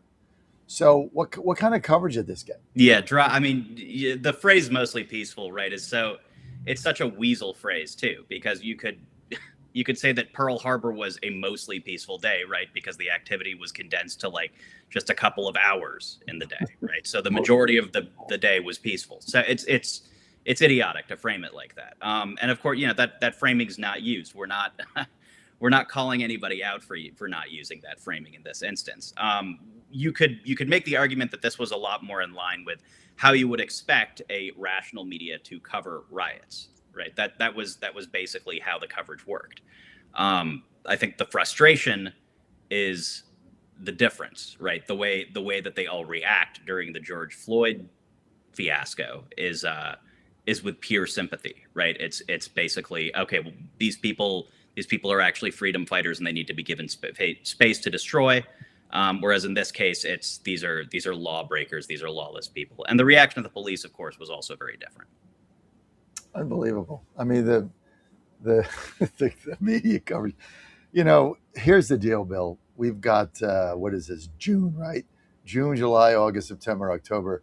We got 5 months of this, Bill. I mean, you and I cover this every day. I've been saying for months that I've never seen the fake news more in a frenzy of lies right now. They are so desperate for a Democrat victory in the House. They've already given up on the Senate. They can't win that. They are so desperate for a victory, desperate for the impeachment TV show to go on for 2 years, right? That they'll lie and say anything. I mean, I go to those press briefings. They've just gotten progressively worse in there. With the first 3 rows, basically the bar scene at Star Wars. I mean, they've gotten worse. The coverage is on everything. I'll open my feet to prepare my show. I get up at 3:45, and so you go to the usual suspects, right? New York Times, Washington Post, Politico, The Hill. Tell me what's happening. 90% of the stories are negative on Trump. It doesn't matter what it is. It's all negative. I mean, it's even down to I repaired a sidewalk and took graffiti off it. Well, that's what authoritarians do. I mean, it's down to like somebody planted a flower in DC. Well, the National Guard shouldn't be doing that. I mean, it's just the negative stories on this guy is 90% in my town, DC, It's incredible. And it's only going to get worse between now and then. How do we break through this? Well, honestly, it's they don't make it easy, right? The best thing that you can do is try to synthesize the truth from reading a variety of sources. In other words, look at what details are being left out of this source but not that source, and kind of develop an understanding of how, say, the New York Times is going to frame something versus how the Washington Post is going to frame it, et cetera. All of this is describing a lot more homework for somebody who's just trying to figure out what's going on in the world, by the way, than ever ought to be expected of the average person. I mean, it's remarkable that this conversation even needs to be had, right, in a country that picks its own elected officials based on the knowledge and deliberation of its own citizenry, that the media are so incapable of providing just basic facts and leaving it at that, right? Although, of course, that's the very reason that they are incapable of it. It's because, well, the average citizen's vote holds a lot of power, right? Because that's where all the power comes from, is by getting elected. And so, of course, manipulating people's understanding of any given situation is there's an incentive to do it, right? And so I guess it was only a matter of time before our media got this bad. It kind of makes sense from a Machiavellian point of view. But, exactly. It's a dire situation, and I have to say, in general, really don't pay attention to the broadcast or cable news networks like CNN, MS Now, ABC. Don't watch these little soundbite or bite-sized news report type shows, because they are basically tailor-made to misrepresent any information from any story that you're hearing about. Bill D'Agostino, senior editor from Newsbusters. Bill, people want to follow you guys. Where do they go? Yeah, come check us out at newsbusters.org. Follow us on X at Newsbusters. And if you're so inclined, you can follow me as well at band_Bill. Thanks, Bill. Thanks a John lot. Fredericks Media Network, Trucking the Truth Across America, live in Morgantown. Well, we got Super Regionals right here. It's going to be fun. We're going to be right back with your calls. 888-480-JOHN. Stay with us. News.com is your inside source for the inside scoop. Manufacturing, jobs, deportations, and the nation's rejuvenation. The first 100 days and beyond. All the news you need and no liberal gibberish. It's the perfect way to start your day. Sign up for the TNN newsletter. Do it today. TrumpNationNews.com. TrumpNationNews.com. Part of the John Fredericks Media Network. 1775 Coffee is giving away free starter kits. Try the dark or medium roast coffee with longevity blend, an infused blend with anti-aging supplements clinically proven to reduce biological age. When you purchase the first 2 bags, you'll receive a free 1775 starter kit, including a third 16-ounce bag of coffee, a matte black tumbler, a frother, a gold scoop, or a reusable K-cup filter. Just order now at 1775coffee.com/Godzilla and claim your free 1775 starter kit while supplies last. A groundbreaking new study shows that there is a safe and inexpensive potential cancer treatment, and it's a drug that many of us already know about, ivermectin.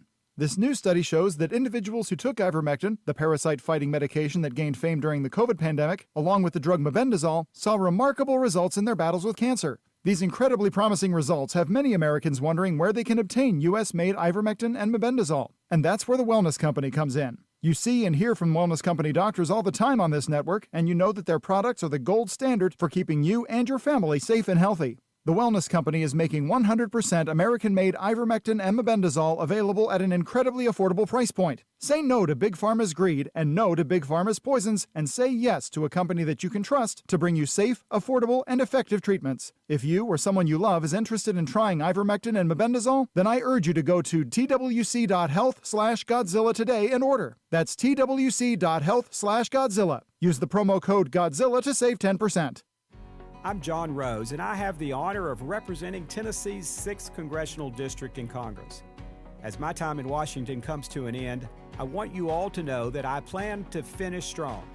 That means helping as many of you as I can between now and January. So if you are having any issues with a federal agency, please reach out. Whether you're having difficulty getting a passport, you're waiting for an IRS refund, or you're being denied a medical claim by the VA, my team and I are ready to help. Constituent services is one of the most important things I do as your elected representative.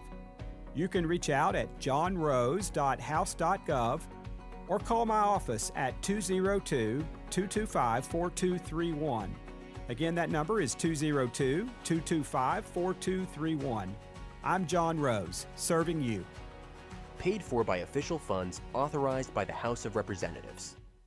Hey folks, Al Green here for SatPhone. When you're on the go, you want to know you're connected. If it's a family vacation or an off-the-grid escape to a remote destination, having reliable communication helps you feel safe and secure. You can't afford to find yourself in a dead zone. That's why you need SatPhone. SatPhones are reliable, durable, and give you global coverage. If you can get outside, you can get in touch. It's that simple. Make calls from your SatPhone to any regular cell phone in the United States. The phones are $1,500 value, but you can get yours free. Just sign up for a 15-month plan, $94.95 a month. Get 150 minutes monthly that roll to the next month. Go 3 months without using them, that's fine. Yes, 3 months, 450 minutes, all yours. Visit SAT123.com or call 855-980-5830. SAT123.com, 855-980-5830. Get surety and security with your SatPhone. Call now. Live from the NCAA baseball tournament in Morgantown, West Virginia, this is a special edition of the John Fredericks Show. Grab yourself some peanuts and Cracker Jacks, sit back, and get ready for the best 4 hours of talk in the universe. To be part of the show, just call our toll-free number, 888-480-5646. And now, here's the Godzilla of Truth, the Oracle of the Deplorables, the man who tells his players to just keep swinging, John Fredericks.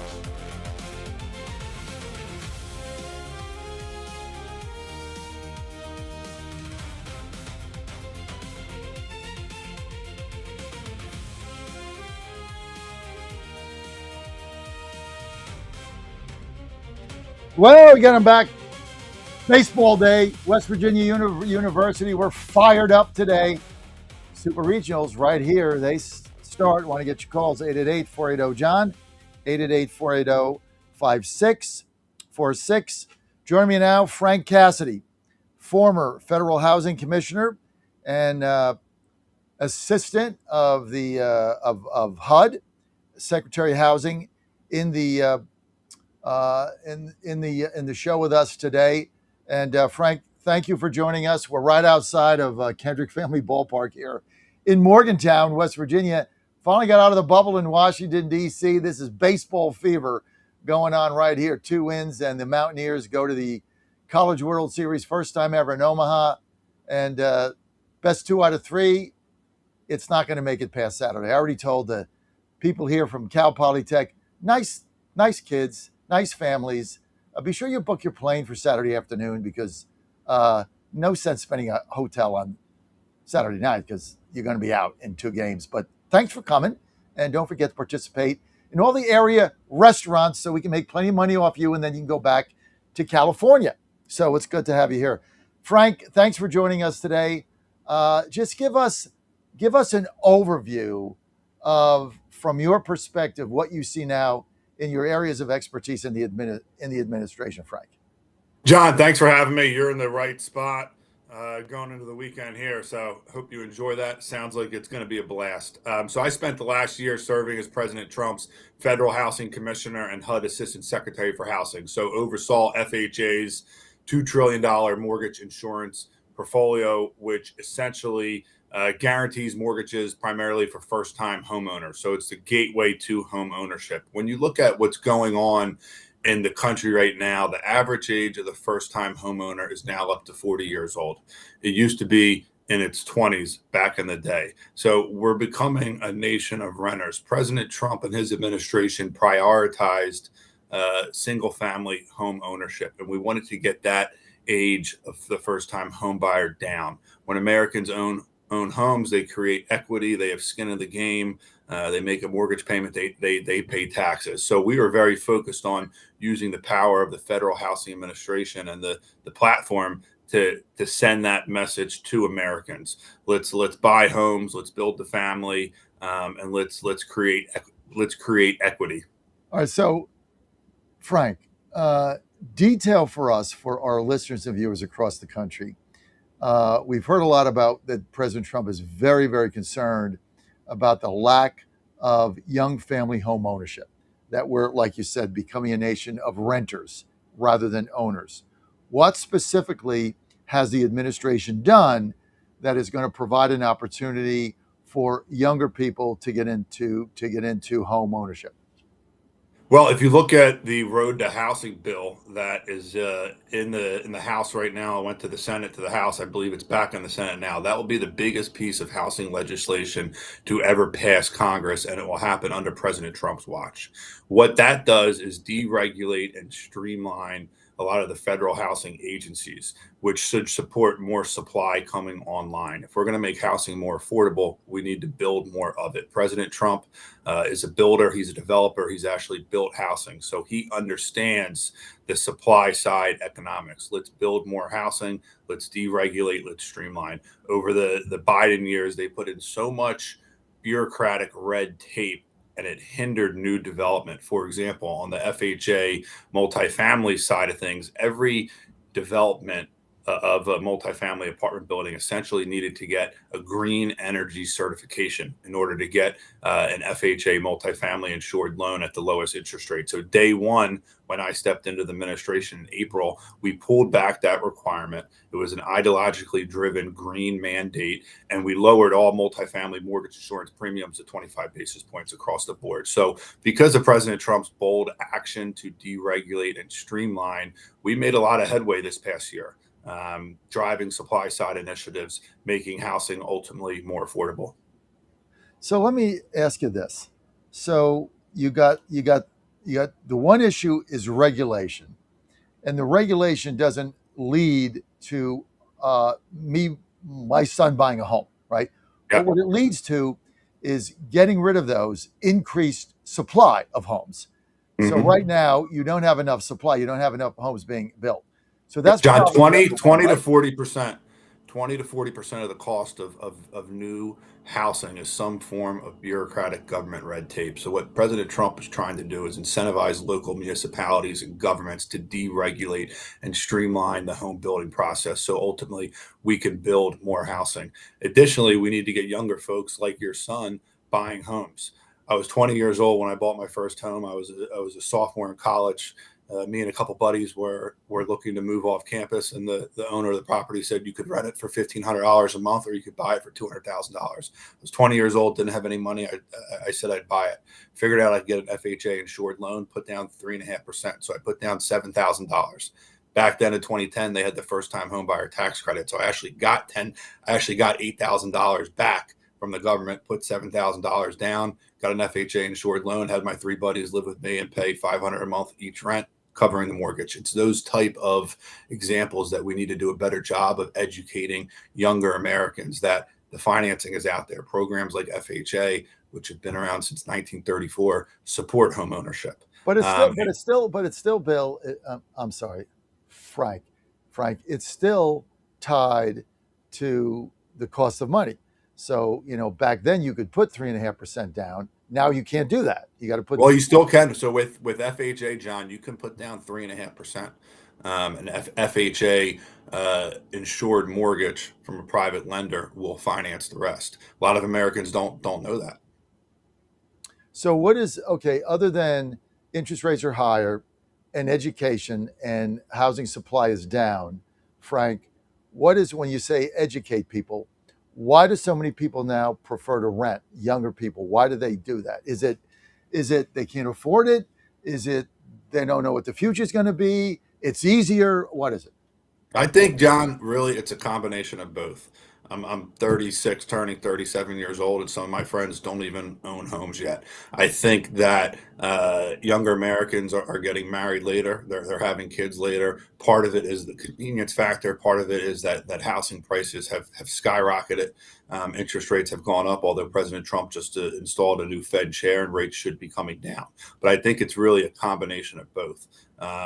Back when you were grown up, John, the average age of the first time home buyer was in its mid 20s, and now we're close to 40. So we really need to get that average age of the first time home buyer down. When you own a home, it's the fastest way to create long-term wealth.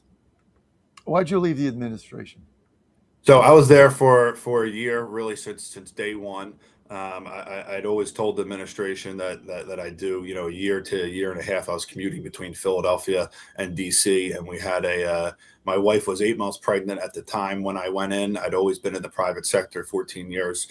So I went in, did my service, got done what we needed to do, and now I'm spending time with my wife and young daughter, and returning to the private sector. Yeah, but now you don't get to ride Amtrak every day. So, There you go, John. Amtrak Excella. I was doing the 6:50 a.m. every morning. see, I tell you what, I'm such a believer in Amtrak. There's not, I know people that are not in the Northeast don't get how great Amtrak is now, especially since they've refurbished Union Station. I mean, Union Yep. Station under Biden, you'd go in there, you'd smell urine, weed, that people be defecating on it. It was disgusting. There you go. Garbage all over the place. I mean, you'd have to basically hold your nose walking out of there. Plus, there's all these panhandlers right in the lobby. Crazy. Those are all gone. Now it's Yeah. like palatial. So, Yeah, and if you do the Acela from Philly to DC, I mean, you can get there in an hour 35 to an hour 45 minutes. It's amazing how many Congress people you see on that train. yeah, I know, because it's convenient and early. And now they got the super fast one called like Acela Plus or something. So they got that going on. But look, I'm a big believer in Amtrak. I always thought you need National Rail. I'm always on them for fixing the rail from I think it's New Orleans to Mobile. That blew up in the hurricane. They never fixed it. They're like, well, we do a ridership study. We don't have it. Well, if you build it, they'll go on it. It's not there. Nobody's going to do it if it's not there. It's stupid. All right. You served with President Trump's nominee to DNI, who was coming under tremendous fire by the congressional libtards on the Democratic side. Why do they hate this guy so much? Well, Bill is a great friend. He's done a great job. Like me, he comes from the private sector, and he jumped in day one, overseeing Fannie and Freddie, and he really cut a lot of government bloat. He did a phenomenal job. He got results. The president trusts him. He's very close to the president. And when you look at the position of Director of National Intelligence, that position is very close to the president. They have an office in the White House, and their job is to essentially work with other intelligence agencies to gather the intel, figure out what's real, what isn't. The president needs somebody that he can count on, who he trusts, and who has shown loyalty to him. And that's ultimately why he picked Bill Pulte for this position. Bill's been incredibly loyal, and he's has a proven track record of getting results. So why is he under fire? Well, look, I think the Democrats are saying that Bill doesn't have the right background, right? But President Trump also often looks for people who have unconventional backgrounds. Look at President Trump. At one time, they said he didn't have the right background. And look at the job that he's gone on to do. What the president prioritizes is leaders that have a proven track record of getting results. It's not the same playbook of picking somebody that comes from the DC establishment. President Trump wants new people in there that he can trust. And I think the Democrats are just looking for any opportunity to attack the president and the administration. Look, I think it's a great choice. Outsider, it's going to get a fresh perspective. Trusted, loyal, a competent executive, which you need in that position. Very insightful, understands President Trump's agenda. So, I thought it was an awesome pick myself. But it'll be interesting to see, right? Because Bill's initially, my understanding is he'll go in at the end of the month here, June. Tulsi Gabbard is staying till the end of June. So Bill will go in July 1 as acting. So that will allow him, I believe, to serve 210 days in the acting capacity. The president said yesterday that Bill was not going to be nominated for the position because that would require a new Senate confirmation. So, he'll go in for 7 months here, and we'll see what he uncovers. Well, that's why I thought it was a brilliant pick, because he would have a hard time getting through Senate confirmation, and the president certainly doesn't want to deal with that going into the midterms and all the attacks that are going to come. So you were very passionate in talking about HUD and FHA, but Bill was ahead of that. Now he's not. You were there. You're not. Yeah, so Bill is the head of the Federal Housing Finance Agency, which oversees Fannie Mae and Freddie Mac. Right. I was head of the Federal Housing Administration, which sits under HUD, Department of Housing and Right. Urban But Development. both of you are not in that position. You're not, and coming July 1st, he's not. And you were So just Bill is going to stay on board as the FHFA director, in addition to the acting director of the National Intelligence No, Agency. we So he's both not. know, Frank. We both know that's like ridiculous. Okay, there's so many hours in a day. You're That's true. incoming. Come on, man. You're incoming DNI. Everything that's going on in this country.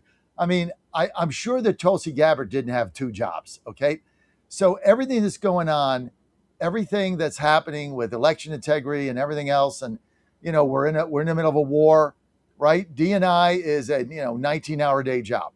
And now you're also going to be keeping the other position. I mean, that's just not real. Plus, his number one lieutenant is gone. That's Frank Cassidy. You're gone. So what do we do there? I mean, because you were very passionate about what you guys were accomplishing there, and now there's no leadership there. Well, look, Bill's still in the role full time till the end of the month. When he transitions to acting director of DNI, he will still continue to hold his post at FHFA. Bill's a smart guy. He's been there almost a year and a half now. I have confidence that he'll be able to take on both roles. Okay, well, I don't see how he's going to do that, but do they have a replacement for Frank Cassidy? You? There is somebody. One of my former colleagues is in there right now in the acting capacity. See, I understand your situation, but it's tough to get something done in 15 months, right? I mean, really, the president day one empowered his people to get results, right? And we Right. were very successful the first year going in there and slashing a lot of this bureaucratic red tape, deregulating and streamlining. For example, lowering the multifamily interest rates to the interest rate out of 25 basis points across the board. That's something that has never been done in the history of FHA. Brought immediate relief to developers across the country, and it removed the Biden era green energy requirements. So we were able to really get a laundry list of accomplishments done within that first year. So outline for us. You've got a young person. Let's say they're 25. Let's just take an average 25-year-old. They're 25. They're out of college. They have a job. They're renting. Right? Maybe it's in D.C. Maybe it's in Philadelphia. Maybe it's in Billings, Montana. But they got a job and they're renting. And they don't have a lot of money because things are expensive now. Gas is expensive, things like that. So they don't have a lot of money saved up, and they have a car, whatever. And so just walk us through. Okay, you're 25. Walk us through what to do to start the process of stepping out and buying a home. Like how much down payment. John, I'm glad you brought that up. One of the initiatives that we just recently put in place, but before I left, was bringing competition to the credit reporting market that the agencies FHA, Fannie, and Freddie rely on. In your example, a 25-year-old, previous to us putting this change in, you could have a 25-year-old who rented an apartment for a month, paid their rent on time, established that credit, and you'd go to run their credit report and nothing was showing up. No score was calculating because the credit agencies were not counting rent payments that were made on time. So one of the things President Trump directed was to break up the credit monopoly, bring in new credit reporting standards that picked up on those rent payments so that more Americans, particularly younger Americans, could then qualify for a mortgage. So let's say you're 25 years old. You've been living in an apartment paying your rent for 12 months, and you say, hey, I'm paying $1,200 a month.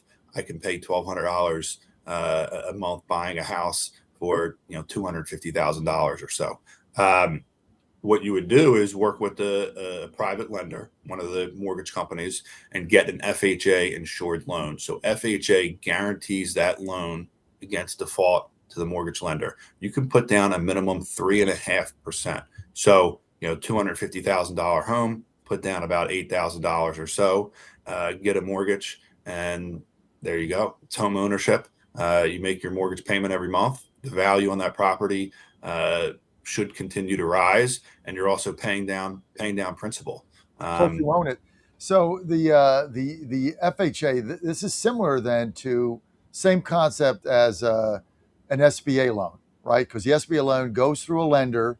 You got to have the right credit. Yeah, it's very much not a public-private partnership. So Right. all the mortgage lenders that you've heard of, Wells Fargo, Rocket Mortgage, they're primarily agency lenders. We call them FHA, Fannie, or Freddie. So they make the loan, they originate the loan, you make your payments to them, they service the loan. But behind the scenes, the agency's FHA is guaranteeing that loan against default. And that's why in this country, we have 30-year fixed rate mortgages. Our housing finance system is the envy of the world. In many other countries, they don't have 30-year fixed rate loans. They have 5-year loans. Could you imagine, John, every 5 years having to refinance your No, you home? can't do it. Yeah. The interest And- rate well, volatility. there's no certainty there. I mean, it would create chaos. Everybody wants certainty, and Yeah. so whether you own a business or you have a job, you want certainty, and that would rip that out. But what is the percentage? Like for the SBA, they guarantee I think 90% of the loan against default. FHA, what is it? 90%. FHA, essentially between FHA and Ginnie Mae, guarantee about 100% of the loan against default. So the bank has no risk. Yes. Well, there's cost when loans default, administrative costs, but the loan itself is guaranteed by the full faith and credit of the U.S. government. FHA is one of the only mortgage programs that are backed by the full faith and credit. And how is that of the US funded? government. How do you fund that? So the private lender funds it. FHA actually does not lend a dime. It's an insurance company. We guarantee the loan against default. We get paid a premium every year to guarantee that loan. And John, FHA actually makes money. In the last 2 years, FHA made $50 billion in profit. They call that a negative government subsidy. I didn't know that term until I arrived in DC, but it's a completely Negative government subsidy.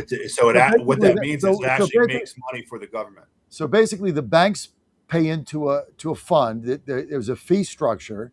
Yeah. I'm just for our whole audience trying to understand this.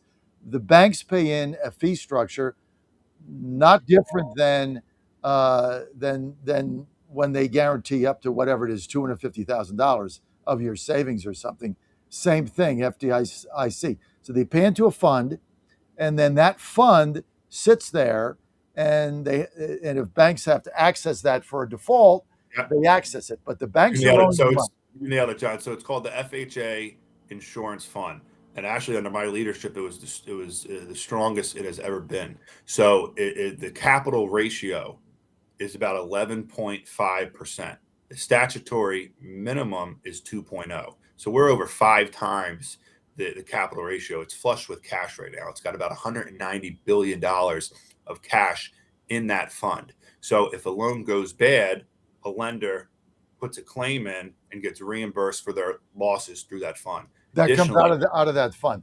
But if you Additionally, don't- every month, John, when these mortgage payments are getting made, a small portion is going into that FHA insurance fund. So it's about a $1.8 billion outstanding loan balance right now. Well, almost 1 out of 5 mortgages in the country is an FHA insured loan.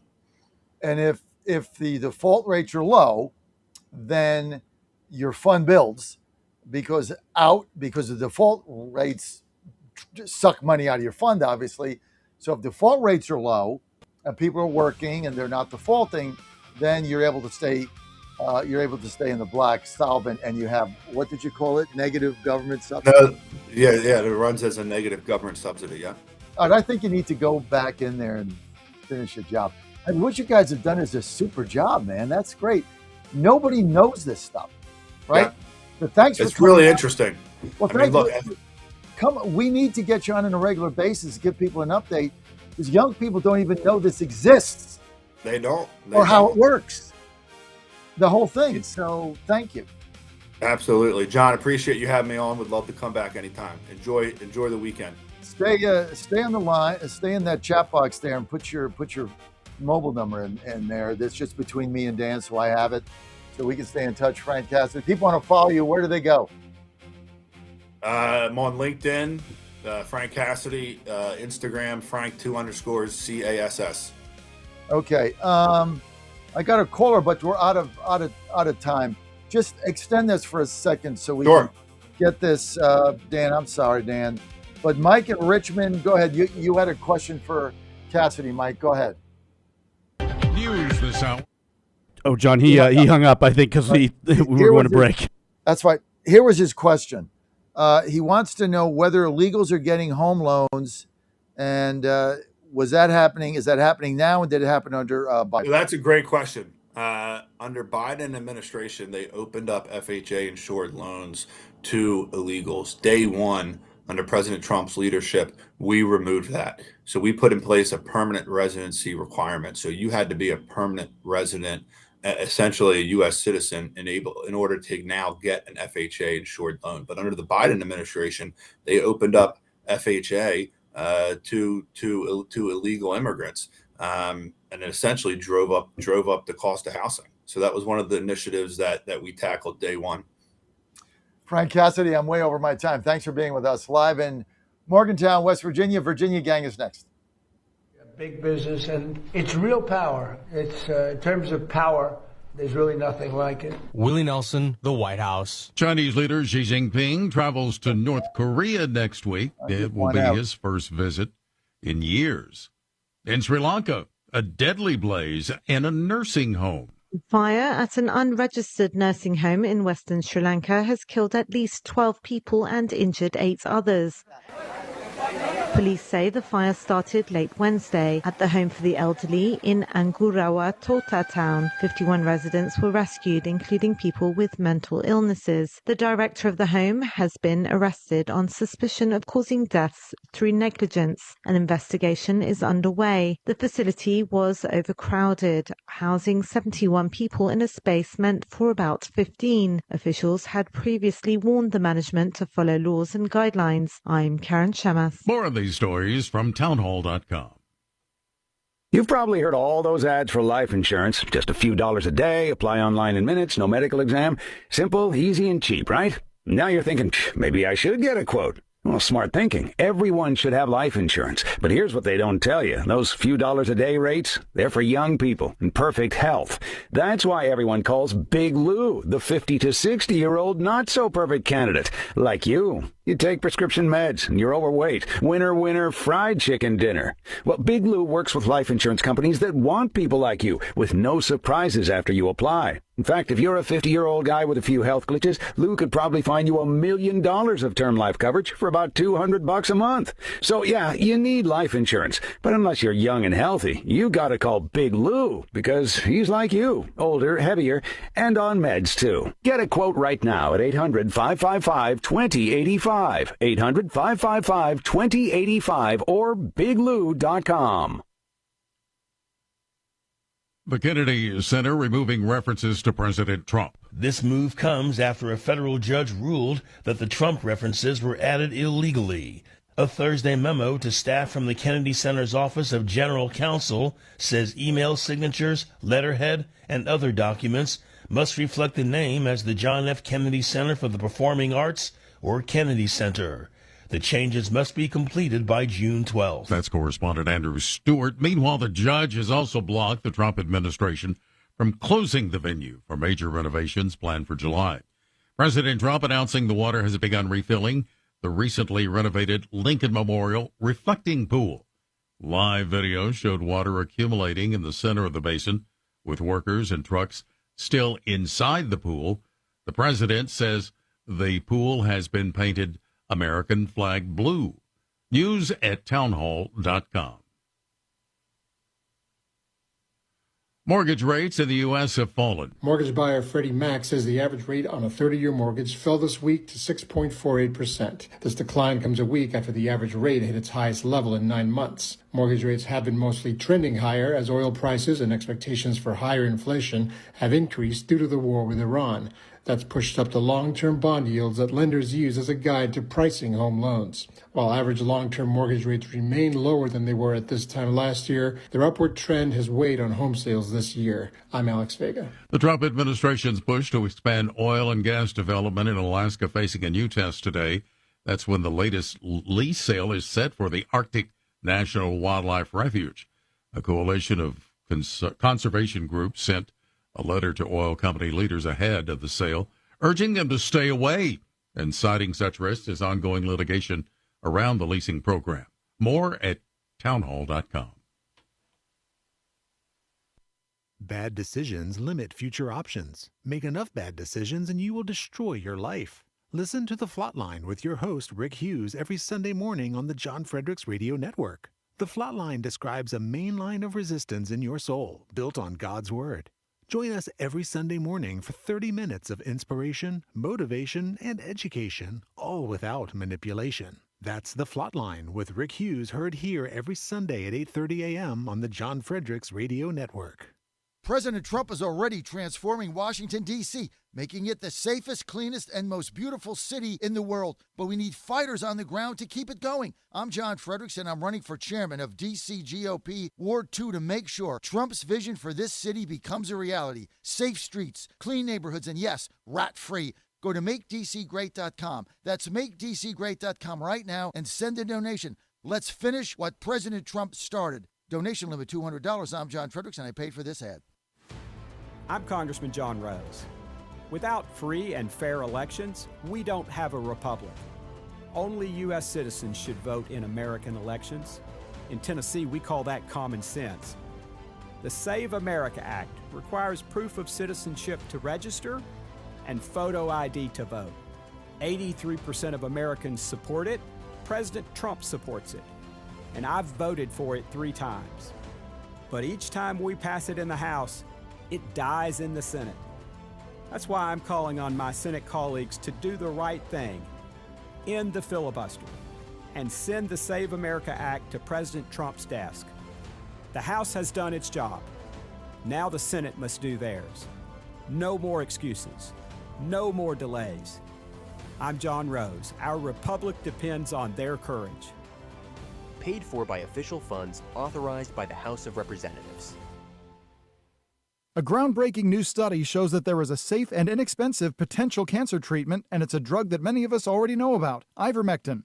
This new study shows that individuals who took ivermectin, the parasite-fighting medication that gained fame during the COVID pandemic, along with the drug mebendazole, saw remarkable results in their battles with cancer. These incredibly promising results have many Americans wondering where they can obtain U.S.-made ivermectin and mebendazole. And that's where the Wellness Company comes in. You see and hear from Wellness Company doctors all the time on this network, and you know that their products are the gold standard for keeping you and your family safe and healthy. The Wellness Company is making 100% American-made ivermectin and mebendazole available at an incredibly affordable price point. Say no to Big Pharma's greed and no to Big Pharma's poisons, and say yes to a company that you can trust to bring you safe, affordable, and effective treatments. If you or someone you love is interested in trying ivermectin and mebendazole, then I urge you to go to twc.health/Godzilla today and order. That's twc.health/Godzilla. Use the promo code Godzilla to save 10%. Now more than ever, it's imperative to support companies that share our conservative values. That's why I can't be more excited to tell you that I've switched my family to Patriot Mobile. Patriot Mobile is America's only Christian conservative wireless provider. When you switch to Patriot Mobile, you shift your support away from the leftist, woke, progressive agendas of Big Mobile. Patriot Mobile's wireless service works perfectly and seamlessly as you go about your lives with exceptional nationwide coverage that uses the same towers the main carriers use. Patriot Mobile donates a portion of every dollar earned to causes you care about, to organizations that fight for religious freedom, First and Second Amendments, sanctity of life, and the needs of veterans and first responders. Patriot Mobile has plans to fit any budget, along with great discounts for our veterans and first responder heroes, as well as multi-line users. Switching is easy. Just go to patriotmobile.com/Godzilla or call their U.S.-based customer service team, 972-PATRIOT. That's 972-728-7468. Use offer code Godzilla for free activation.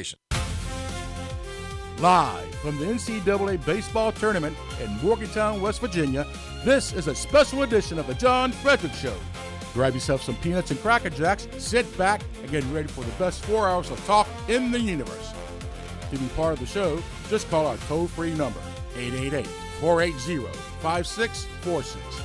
And now, here's the Godzilla of Truth, the Oracle of the Deplorables, the man who tells his players to just keep swinging, John Fredericks.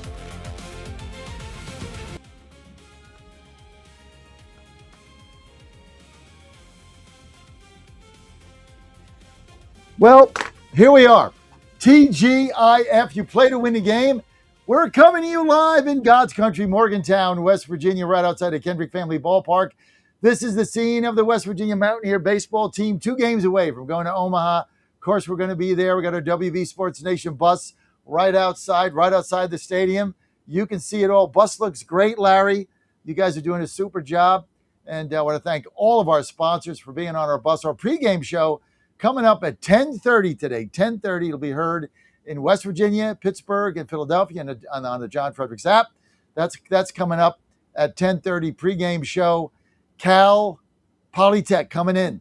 They're here. They're at our hotel. Nice people. They have no shot. I tell them all, be sure you cancel your hotel for Saturday night. Get out of here. Get your flight back to Pittsburgh on Saturday about 5 o'clock. Get home in time for Sunday. Take your bus, fire it up, get out. But in the meantime, come here and spend all your money. So it's all good. They got no shot at winning this thing. We're going to win both games. We're going to Omaha. But look, talk is cheap. Saxman knows this. Talk is cheap. You got to play the game, right? You got to play to win. So it's all good. And first pitch, 12 o'clock, that'll be heard in our stations in West Virginia, because we are the broadcast flagship, obviously. So you get everything here on our 9 stations here, plus our 4 in Pittsburgh, plus I think we're running this in Philadelphia, right? So that's the rumor. I'm not sure. Dan will have to tell you, or Coleman or someone. So I'm the last to know. But first pitch will be here. And if you're not in the area and you want to hear the game, just go to WV The Torch, WV The Torch. Download that app, WV The Torch, and you can get the game right there. And you can also get a pregame show and everything else good that comes with it, WV The Torch. And download our free app, WV Sports Nation, WV Sports Nation, and our writers. We got a bunch of them here. Pregame shows coming up. It's all fun. It's all good. And we're always in the middle of the action. News Talk Sports right here. Of course, we're not going to talk about the Pirates. News Talk Sports right here. Had a winner last night, Carolina Hurricanes. Coming back, went to bed down 2-0. I'm like, okay, another loser. And I get up, I'm a winner.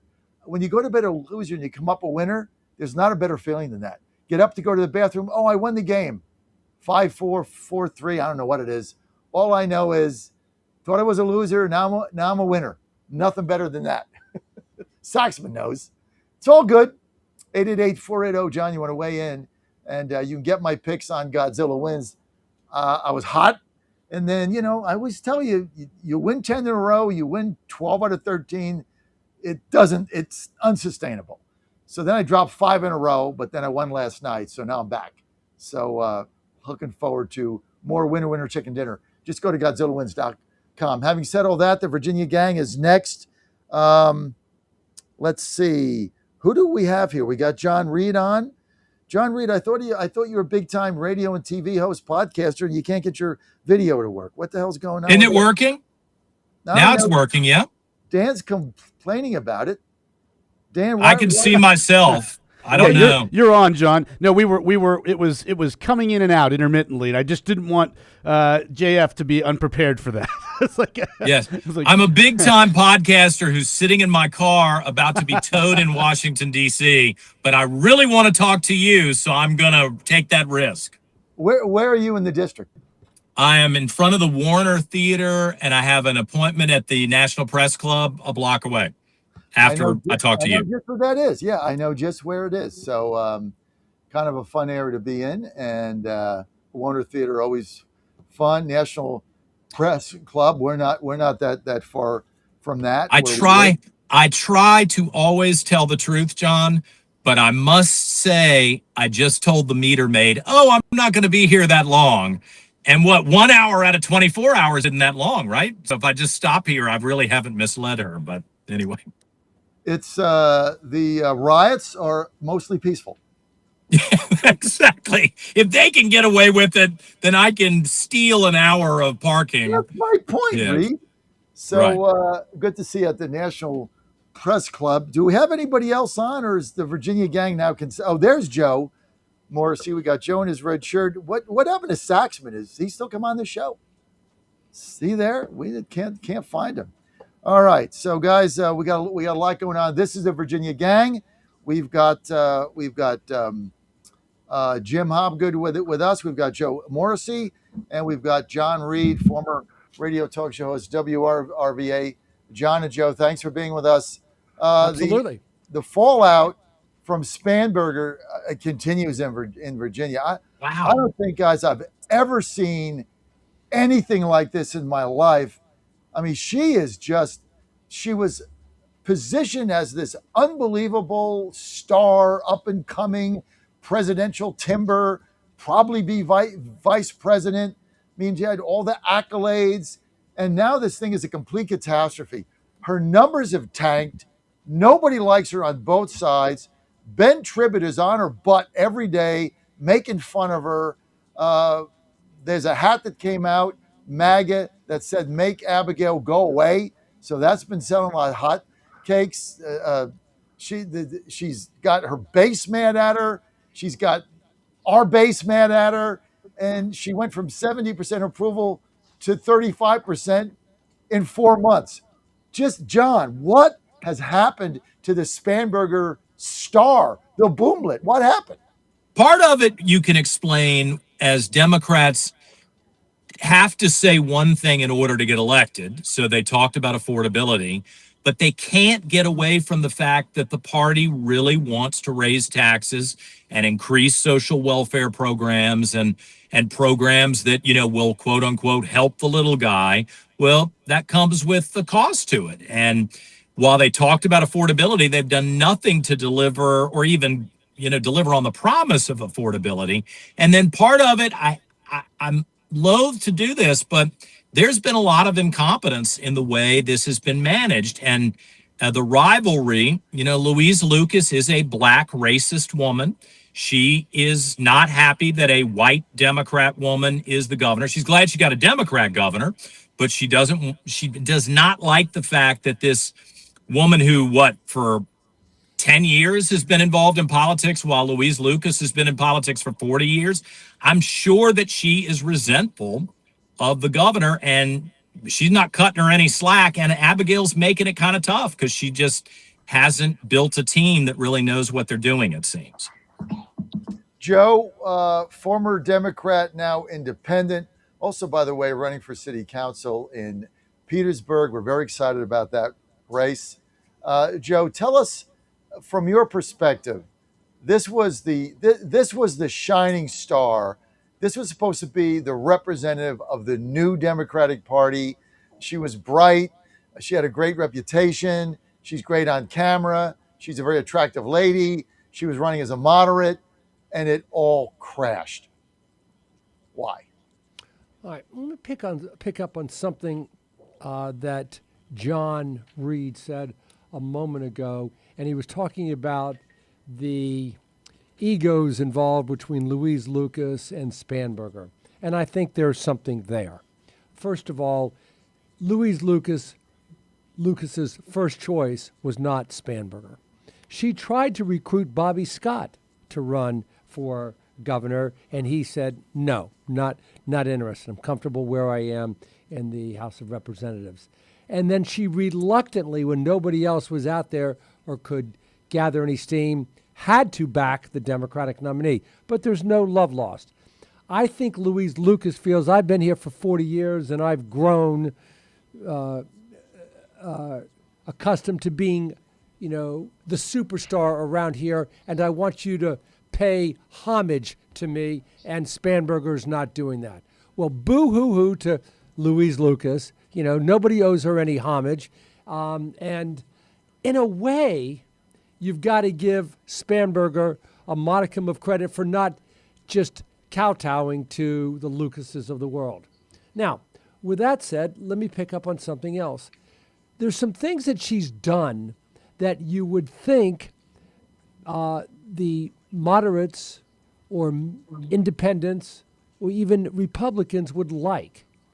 And that one of those, of course, is vetoing the collective bargaining, all right? Not putting up that casino in Northern Virginia. Some things but she hasn't had any independents or Republicans say, oh, yeah, good job, Spanberger. On the other hand, her Democratic base are just furious that they they control all three levers of government, the governor's mansion, the House of Delegates, the state Senate, and they can't get significant Democratic legislation passed. They are infuriated. Those Democrats that still speak to me, and there's a few, they're just absolutely incandescent with rage that she has done this.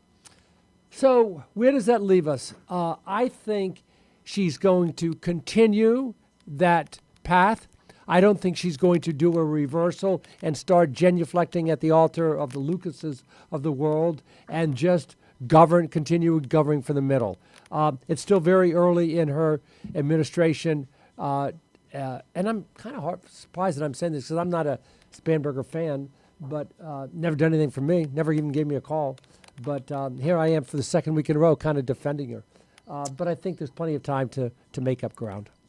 So what is she? I mean, she abandoned her base, but then she didn't really talk to them. I mean, when you look at the way this has been handled, and I'm not giving anybody inside baseball across the country, but your governor, you got all these bills getting passed.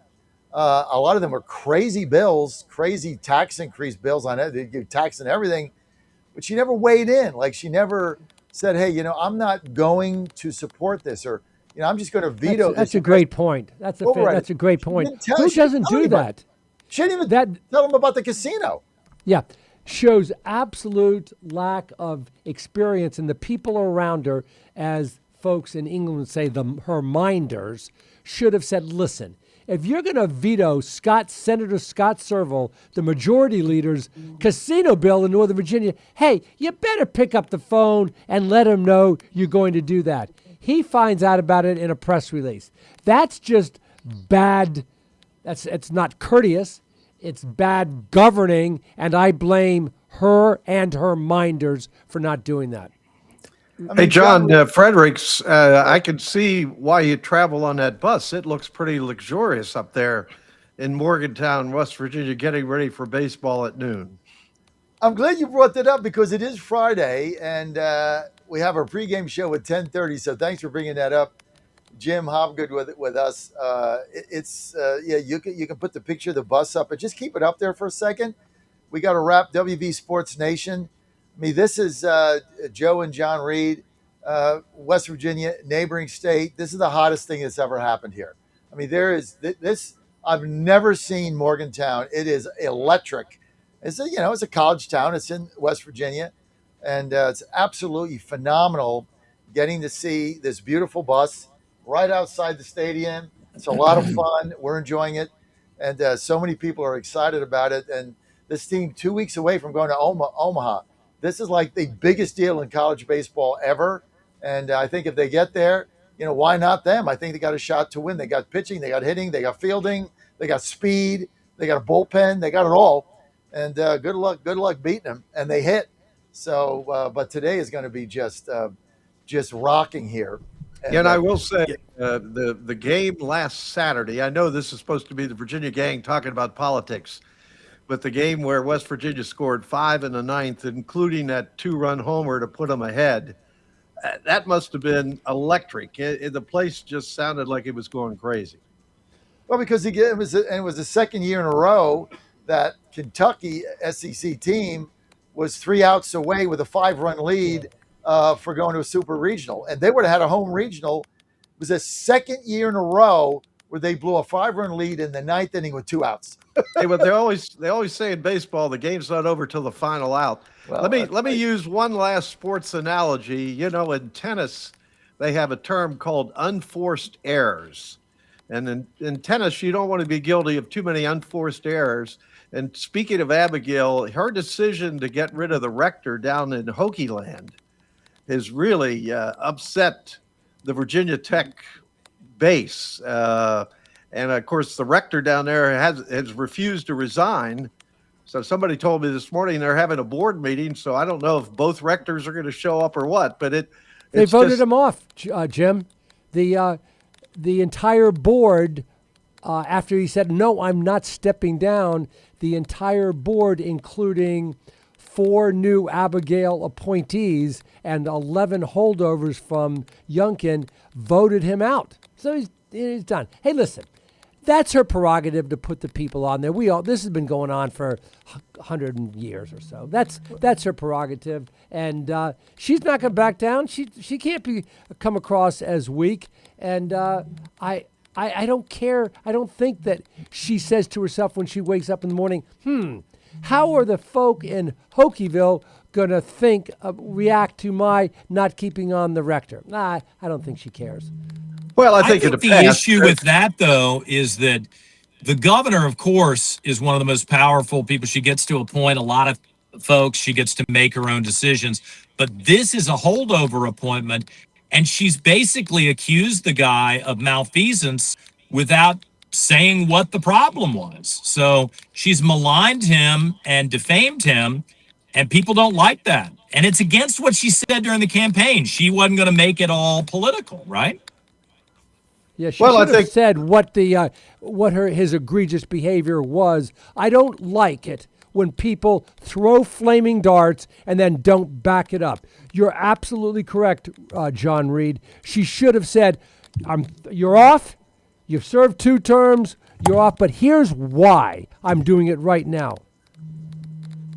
Exactly. Let's bring in Chris Saxman, gracing us with his presence. Hi, no charge. No charge.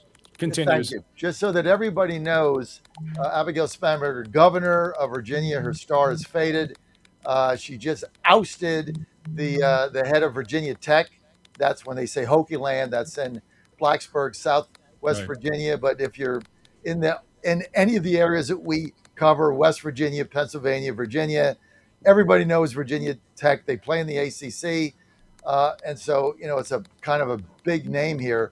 And this guy was apparently very popular. He was very popular as a school head. And she ousted him, threw arrows at him, and couldn't back it up.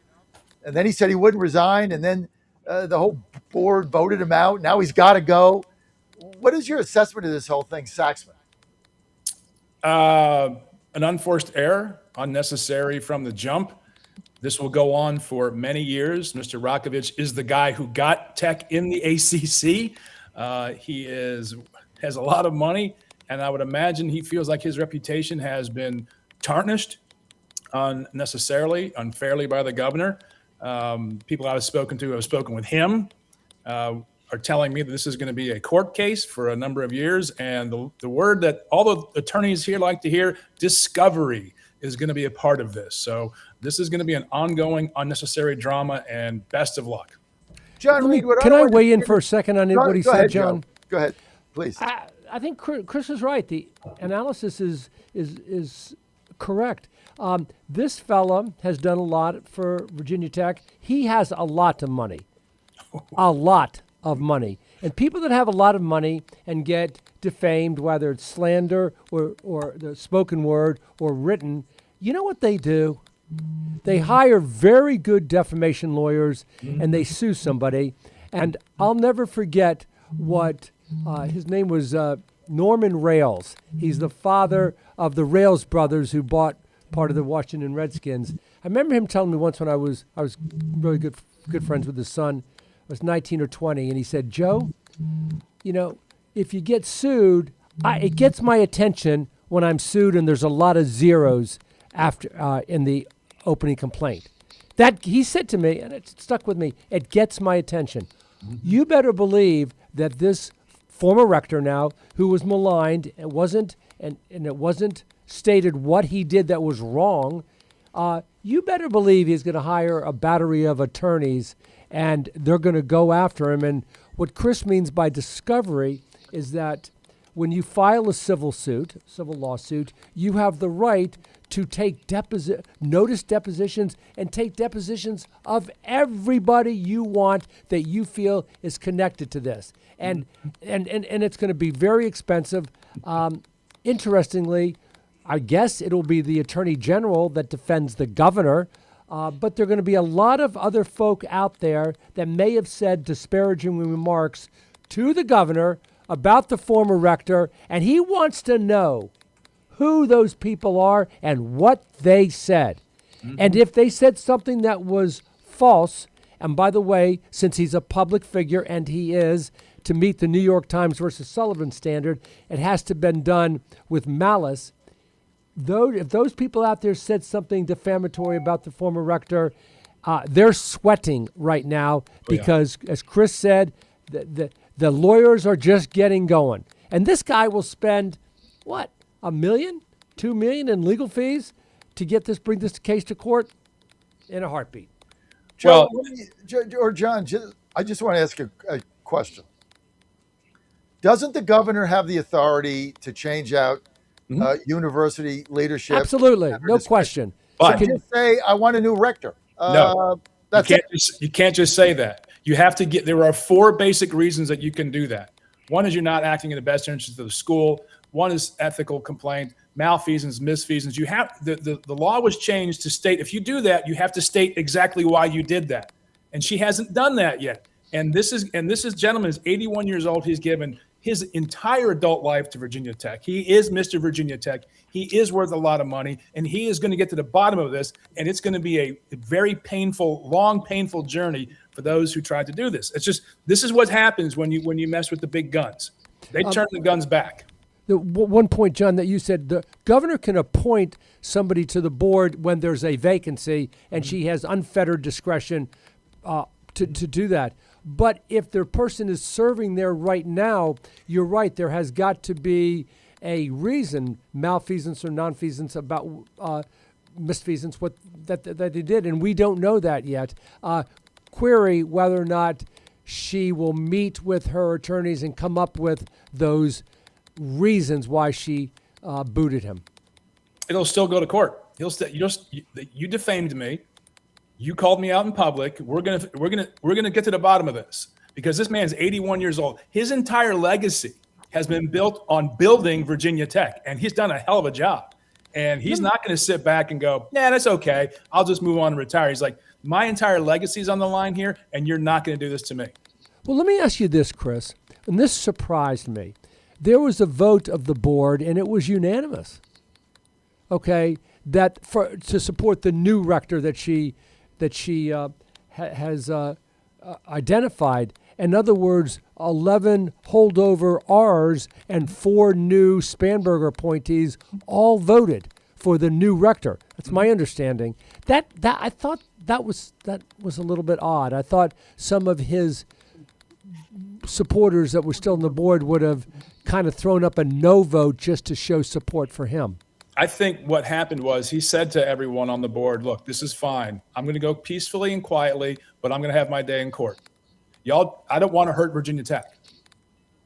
He doesn't want to do that. And I think that's all I don't know of any background information. The board, when you go into that would make sense. Because that's what the guy lives, eats, breathes, dies Virginia Tech. He is 81. He's done this he played football there. He's not going away. He has a lot of money. Look, even Ben Klein has said nothing on this. This is Congressman Ben Klein, John Rockovich's son-in-law. He said nothing because he doesn't want to make it political. He doesn't want to hurt Virginia Tech. This is going to get legal real quick. Lawyer up, everybody. So Reed, why did, I guess to Joe's question, by the way, Joe, or somebody said, I think it was Joe, great question. Why did all the board members vote to oust him, Reed? I have no insight into the board. I know some of the people who are on the board now who've been elevated, and I think everybody does just want to get beyond it. The problem for the governor is it exposes that the players in the state, doesn't understand instinctively how people are going to react to things. And I think it's another example of this arrogance that I constantly point out. You won a big victory last year. Can't take that away from you. Even though it hurts my feelings that you won, you did win, but you can't act like a tyrant when you are the governor of Virginia. You've got to know the players. You've got to navigate different egos. You have to follow the law. Hey, as a baseline, maybe you should follow the law. And these things keep popping up on on a legal level and just on a ability to navigate the players in the state of Virginia. And it's really embarrassing to see. I would have thought that Spanberger, having been a congresswoman, she doesn't have a long public record of service, but at least having been a congresswoman and having gone through the campaign, that she would have selected people who would give her good advice. And time again, it's just blowing up in her face. She's got some staffing issues. As a former staffer to a senator, I'd say she needs to look at the people around her and get some better help. You know, John Fredericks, the congressman I worked for 10 years, he always used to say, when you have the opportunity to say nothing, take advantage of it. So we've discussed this as an unforced error, and she's alienated a lot of people and didn't have to do so. Well, which school has the most alumni in Virginia? Which school has the most alumni in Virginia? UVA? Nope. No, Tech. Tech, and it's not even close. Okay. Hey, one thing, John, I just wanted to correct. I don't think the 15 board members voted to oust him.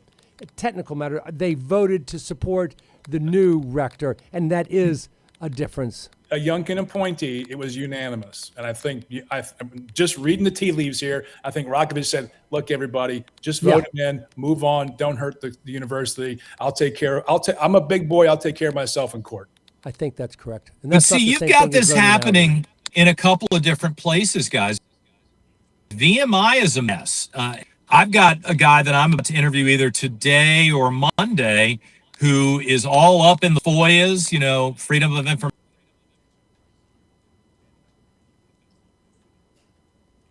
We may be losing John there. I was actually going to see if I could jump in for a second, JF, and say something. With regard to Abigail Spanberger, and this is something we talked about off air on the phone last week, I think it's important to remember that before she was a congresswoman, her claim to fame was basically that she was a rabble-rouser at Dave Bratt town halls. She went to Dave Bratt town halls and heckled Dave Bratt. When she got elected governor, I sort of said, hey, let this be a lesson to all you hecklers out there. You, too, could be the next governor of Virginia. But you can hide in Congress. There are 400. I mean, AOC is in Congress. You can hide your way through Congress if you really want to. They're dumb people in Congress. But when you're governor of Virginia, there's really nowhere to hide. And unfortunately, I don't know that she was ready for prime time like this, and we're seeing it over the course of the first half year. My question to Joe or Saxman or Jen, anybody, is why do this? I mean, the guy is a iconic figure. Well, I'm not a Tech graduate, but you go there. I mean, the Hokie fans there's something else. I mean, they love their school. That's unbelievable. You go to a night game there back when they were, had good teams with Jim Beamer ball. I mean, I went to one Saturday night game against Georgia Tech. I mean, it's like being in Louisiana State. It was unbelievable. It's insane. So why would you do this? I mean, they're doing a good job. Everything is fine. Don't you have other problems? Why get rid of an iconic figure? There was some grudge or something going on there, but more importantly, her minders, the people that she surrounds herself with, did not give her good advice. That's the bottom line. And you have to surround yourself with good people that are experienced and can get answers for you. That's how I see it. Yeah, you can tell this has gone sideways when no one else is out there saying, good job. No one's out there saying, yeah, you should have done this. Nobody's saying that. Or Chris, if somebody had got in her ear and had told her, hey, we don't want this guy, guess what? They've gone silent right now. She's out there by herself, having gotten rid of what Chris said is Mr. Virginia Tech. She's out there alone. Yeah. And well, let me ask you guys this. The governor of Virginia is an instant lame duck. But has she expedited that process by making some of the decisions she's made? No, you can't expedite that. It's just the clock is the clock. And look, politics goes on forever, and she can turn this thing around. Anything can happen, good or bad. That just comes with the territory of being a Virginia governor. This does not facilitate or accelerate that. Chris, Jim, just remember that this can turn. Not only can turn on a dime. You saw what happened to Northam. Remember, he was on the verge of being outdone. He said he was getting out. Yes, because of the blackface issue. Yeah. They called up the lieutenant governor, Justin Fairfax, and said, come on down. He thought he was getting the call to come down because the governor was going to take him in the anteroom and says, I'm going to step down, you're in. But when he came down, they said, don't even think about it. This is the dirt that we have on you. How about a second question? Beyond lame duck, what does this do to her political future? Not much damage long term. This thing's going to play out, and that could be the harmful thing. Once you start getting in discovery, you start pulling text, you start pulling emails. The reporting on this is going to get pretty intense. This is why when you go, okay, I can do this, but what's the upside? There's very little upside to making a move on a guy like Rakovich, who only had a year left on his term anyway.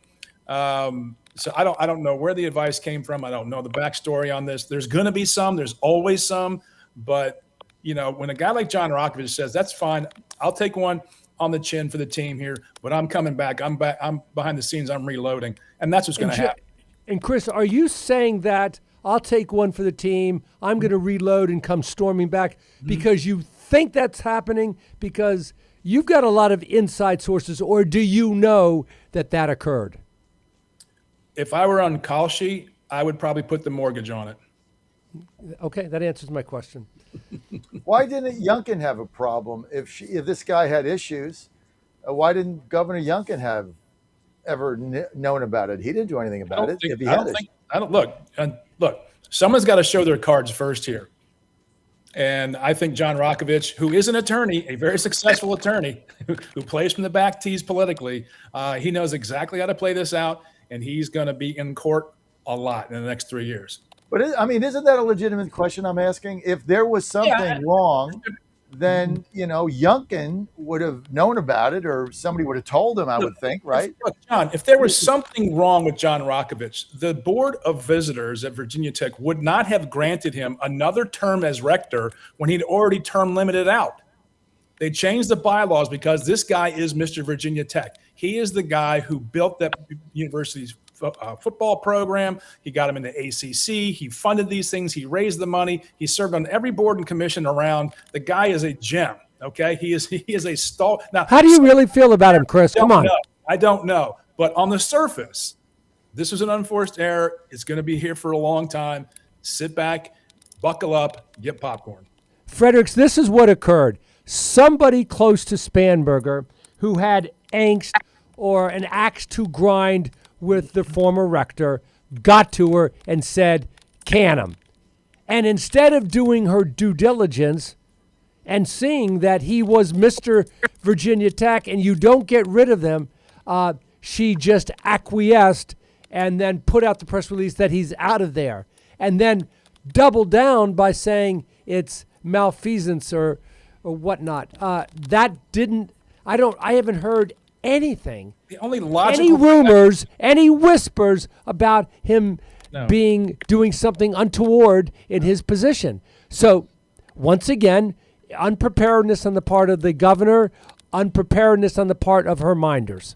Well, I think what's happened, what's going on behind the scenes, God knows. And again, all the facts haven't come out, so I'm giving grace to all of that. However, Abigail Spanberger has had a very difficult spring with her own party.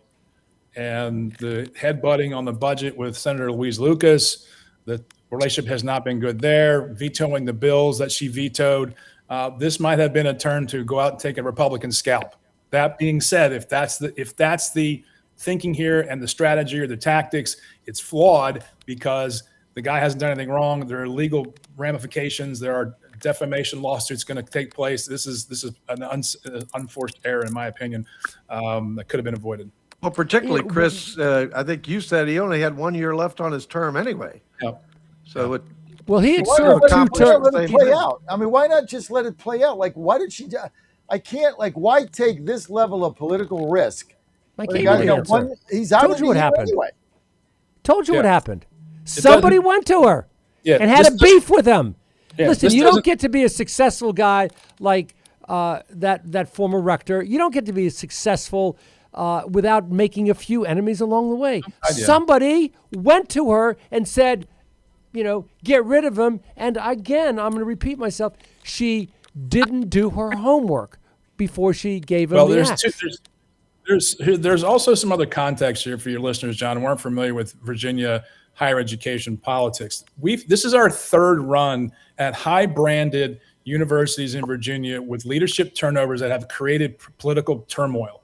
First, starting with the Virginia Military Institute, who has 2 removals that have become very political, and then the University of Virginia with the resignation of Jim Ryan, and now Tim Sands at Virginia Tech, this was a sort of an accelerated departure on his part. He might be upset. He might say there's something there.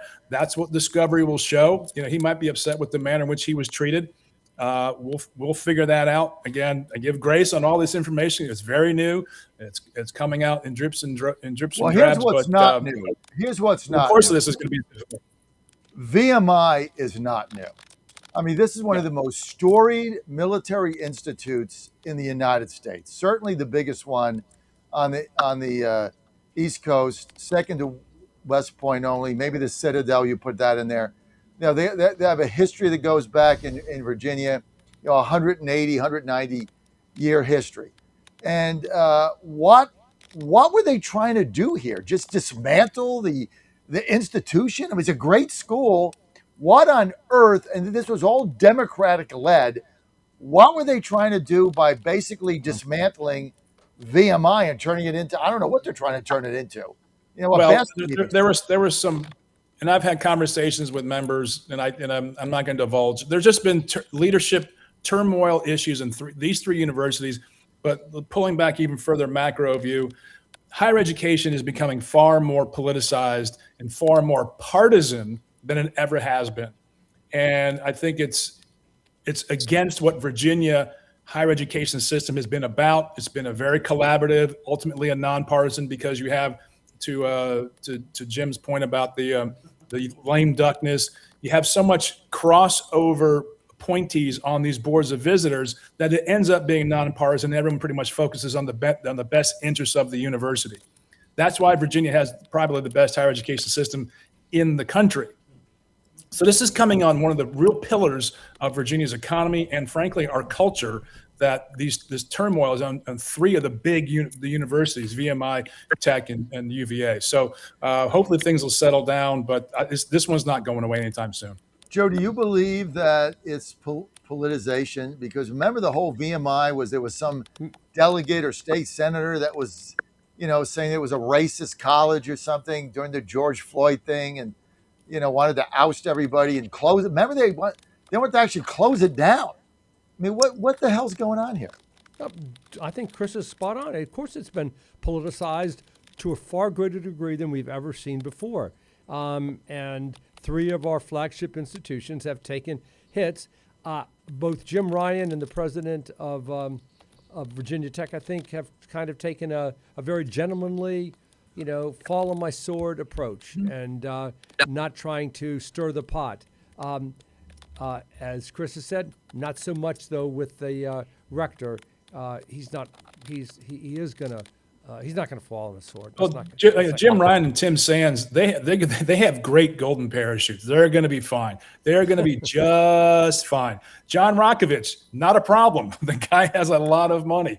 But he's not clipping coupons. He's not clipping coupons, and he is not going quietly. This is his legacy. He has put 60 years of his adult life into Virginia Tech, and he's not going to be tarnished on the way out. Guarantee it. Well, part of it too is the faculty and the leftward tilt of a lot of these universities. I think that's one objection that the Trump administration has to a lot of these schools, and I think it was a factor with Governor Youngkin as well. These schools in large measure have become about athletics and activism and not about education. Fair point. Fair point. That's what we've seen, and it's been a flashpoint culturally in this country. John, we can't hear you. I'm not saying anything. I'm just listening. Oh, John Reed. Oh, John, were you trying to say something, John? No, Reed's just. We don't We're have. getting his handsome face, just not his voice. We're not getting his audio, but it's look for our national audience. This really is a shame. I mean, it's really horrible because Virginia has always had this reputation as, like Chris and Joe said, great higher education. Really great schools for UVA, great law school, Virginia Tech, Old Dominion. Great dental school, amongst other things that ODU does. I mean, there's just a great reputation. University of Richmond. I mean, I go right down the line to really great school. VMI, George Mason, Washington and Lee.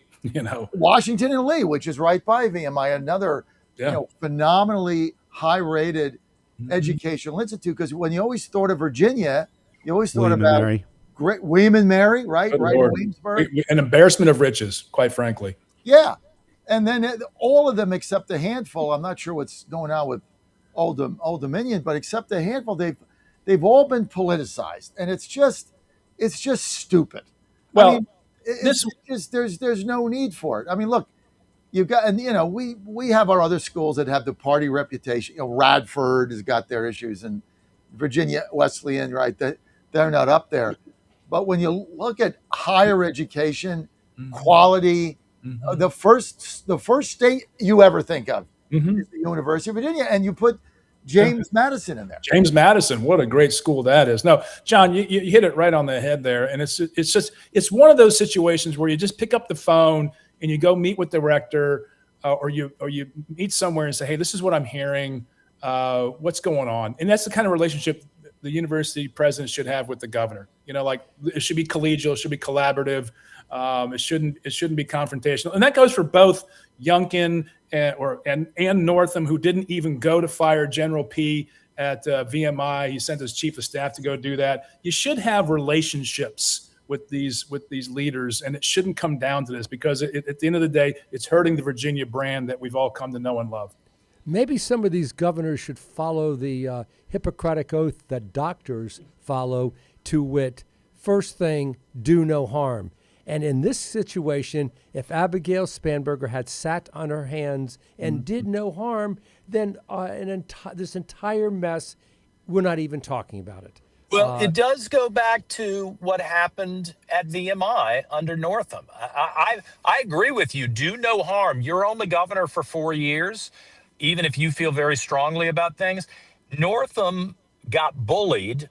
And it's weird. I thought he was actually a moderate. At one point, I thought he was going to be a Republican. When he was lieutenant governor, there was all that conversation. Apparently not. And maybe the Black Caucus bullied him into agreeing with the, I think, bogus stories from the Washington Post about how bigoted and horrible VMI was at the time. So there's been a cascading negative impact from this cultural tug of war. And I hate to say it, I think a lot of it is racial stuff that goes back to who's going to win the Civil War in 2026. We're still fighting the Civil War for some reason instead of moving on. And it's gotten ugly, and it is doing a lot of damage to these crown jewels of Virginia, which is kind of shocking. I would think that the wealthy and the connected and the traditionalists would have said, enough of this, we're going to stop, and would have asserted their influence. But to me, that indicates you had an outsider like Glenn Youngkin, who really didn't listen to those people or care about them. To be honest with you, he wasn't a political guy and was up in Northern Virginia and New York. And now you got Abigail Spanberger, who has lived here long enough to claim she's a Virginian. Ralph Northam, real Virginian, long-term family and everything. It's just a weird dynamic these days. Yeah, Northam was, he said he was switching to be a Republican. The deal was done. I think in 2009, 2008, 2009, over a judgeship in Norfolk that he didn't get. And unfortunately, the state party chairman of Virginia tweeted out that Ralph Northam was switching parties, and the Democrats in the Senate pulled the stop lever and got him back on the team. That did happen. We do have the same last name, but don't ever get me mixed up with Jeff Fredericks. People to this day, I didn't say his I name. know, but people to this day still call me Jeff. I'm like, no, not Like, that yours is guy. plural. His is singular. Not that guy that sent the tweet out. But don't you guys? I'm just going to throw this out there. I know it's going to drive some people nuts, but doesn't this make you miss Terry McAuliffe? Like, he was never involved in any of this stuff. All he wanted to do was expand Medicaid.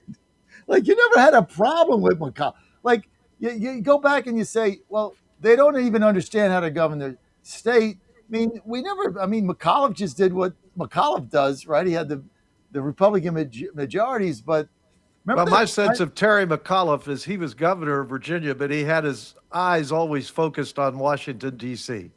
Yeah, but we were never in these scandals. Like, he was just McAuliffe. He was just, going out and bringing people with beer back to Richmond and stuff. Well, to Terry McAuliffe's credit, he was interested in bringing business to Virginia because people like to bring business to Virginia, and that's what the governor of Virginia historically has been judged on. How many jobs have you brought to Virginia? That's the deal. And that's the one metric that every Virginia governor is judged on, and frankly should be judged on. And they like competed against each other for years, one another. Hopefully we'll get back on that. We need it because we're supposed to lose jobs and supposed to have a small recession. As time goes by, McAuliffe's legacy in Virginia looks better and better and better. Because we were never involved in any of this stuff. He had enough political sense to know, you're not going to mess with VMI, you're not going to mess with rectors. I mean, he just never got involved in it. Chris, let me ask you this. You just said small recession. I've read that too, but Abigail supposedly says the revenue forecast is better. Which is it? Well, you can still have revenue growth in a small recession, I guess. We're supposed to also be losing like 10,000 jobs. We've lost manufacturing jobs. And the job loss hasn't been completely attributable to the DOGE cuts in Northern Virginia and the resulting downstream effects, the ripple effects. So, the numbers are going to be the numbers when they come in, and we'll see. I can't speak for the new revenue forecast that you speak of, Jim, but some things are in conflict in my estimation. Well, the economy is the jump ball for both political parties. The Democrats successfully claimed during their campaign that they were going to focus on economic issues for the average Virginian. I know when I was campaigning across the state, I was trying, with my background in business and at the U.S. Chamber of Commerce as the director of communications, I thought, I'll get audiences with all the business people in Virginia, all the local chambers. They used to be open to Republicans, and they have shied away from Republicans in recent years. Oddly, with Glenn Youngkin as governor, that was confusing to me. I do think Republicans really need to focus in the next 2 years plus on regaining the confidence of business owners, large and small, in Virginia, especially as Democrats have betrayed them with all these extra social justice programs that the businesses are going to have to pay for, increasing the minimum wage. There's a real opportunity here for Republicans to say, hey, remember us? We were actually on your side, and you got fooled by the Democrats. John, the Republicans, the real winners in all this are the Republican Party of Virginia. They almost don't have to do anything. You look at all what has happened, the referendum, okay? The Democrats imploded on an issue that they didn't need to do. They likely would have recovered, 2 or 3 of those seats anyway. You got the Democrats in the General Assembly not talking to the governor because they vetoed all of her amendments. You've got lawsuits going on, the one we just talked about. We haven't even talked about the other lawsuit where Ben Tribbett is being sued by the chief of staff. They're imploding. Joe, we got to get out.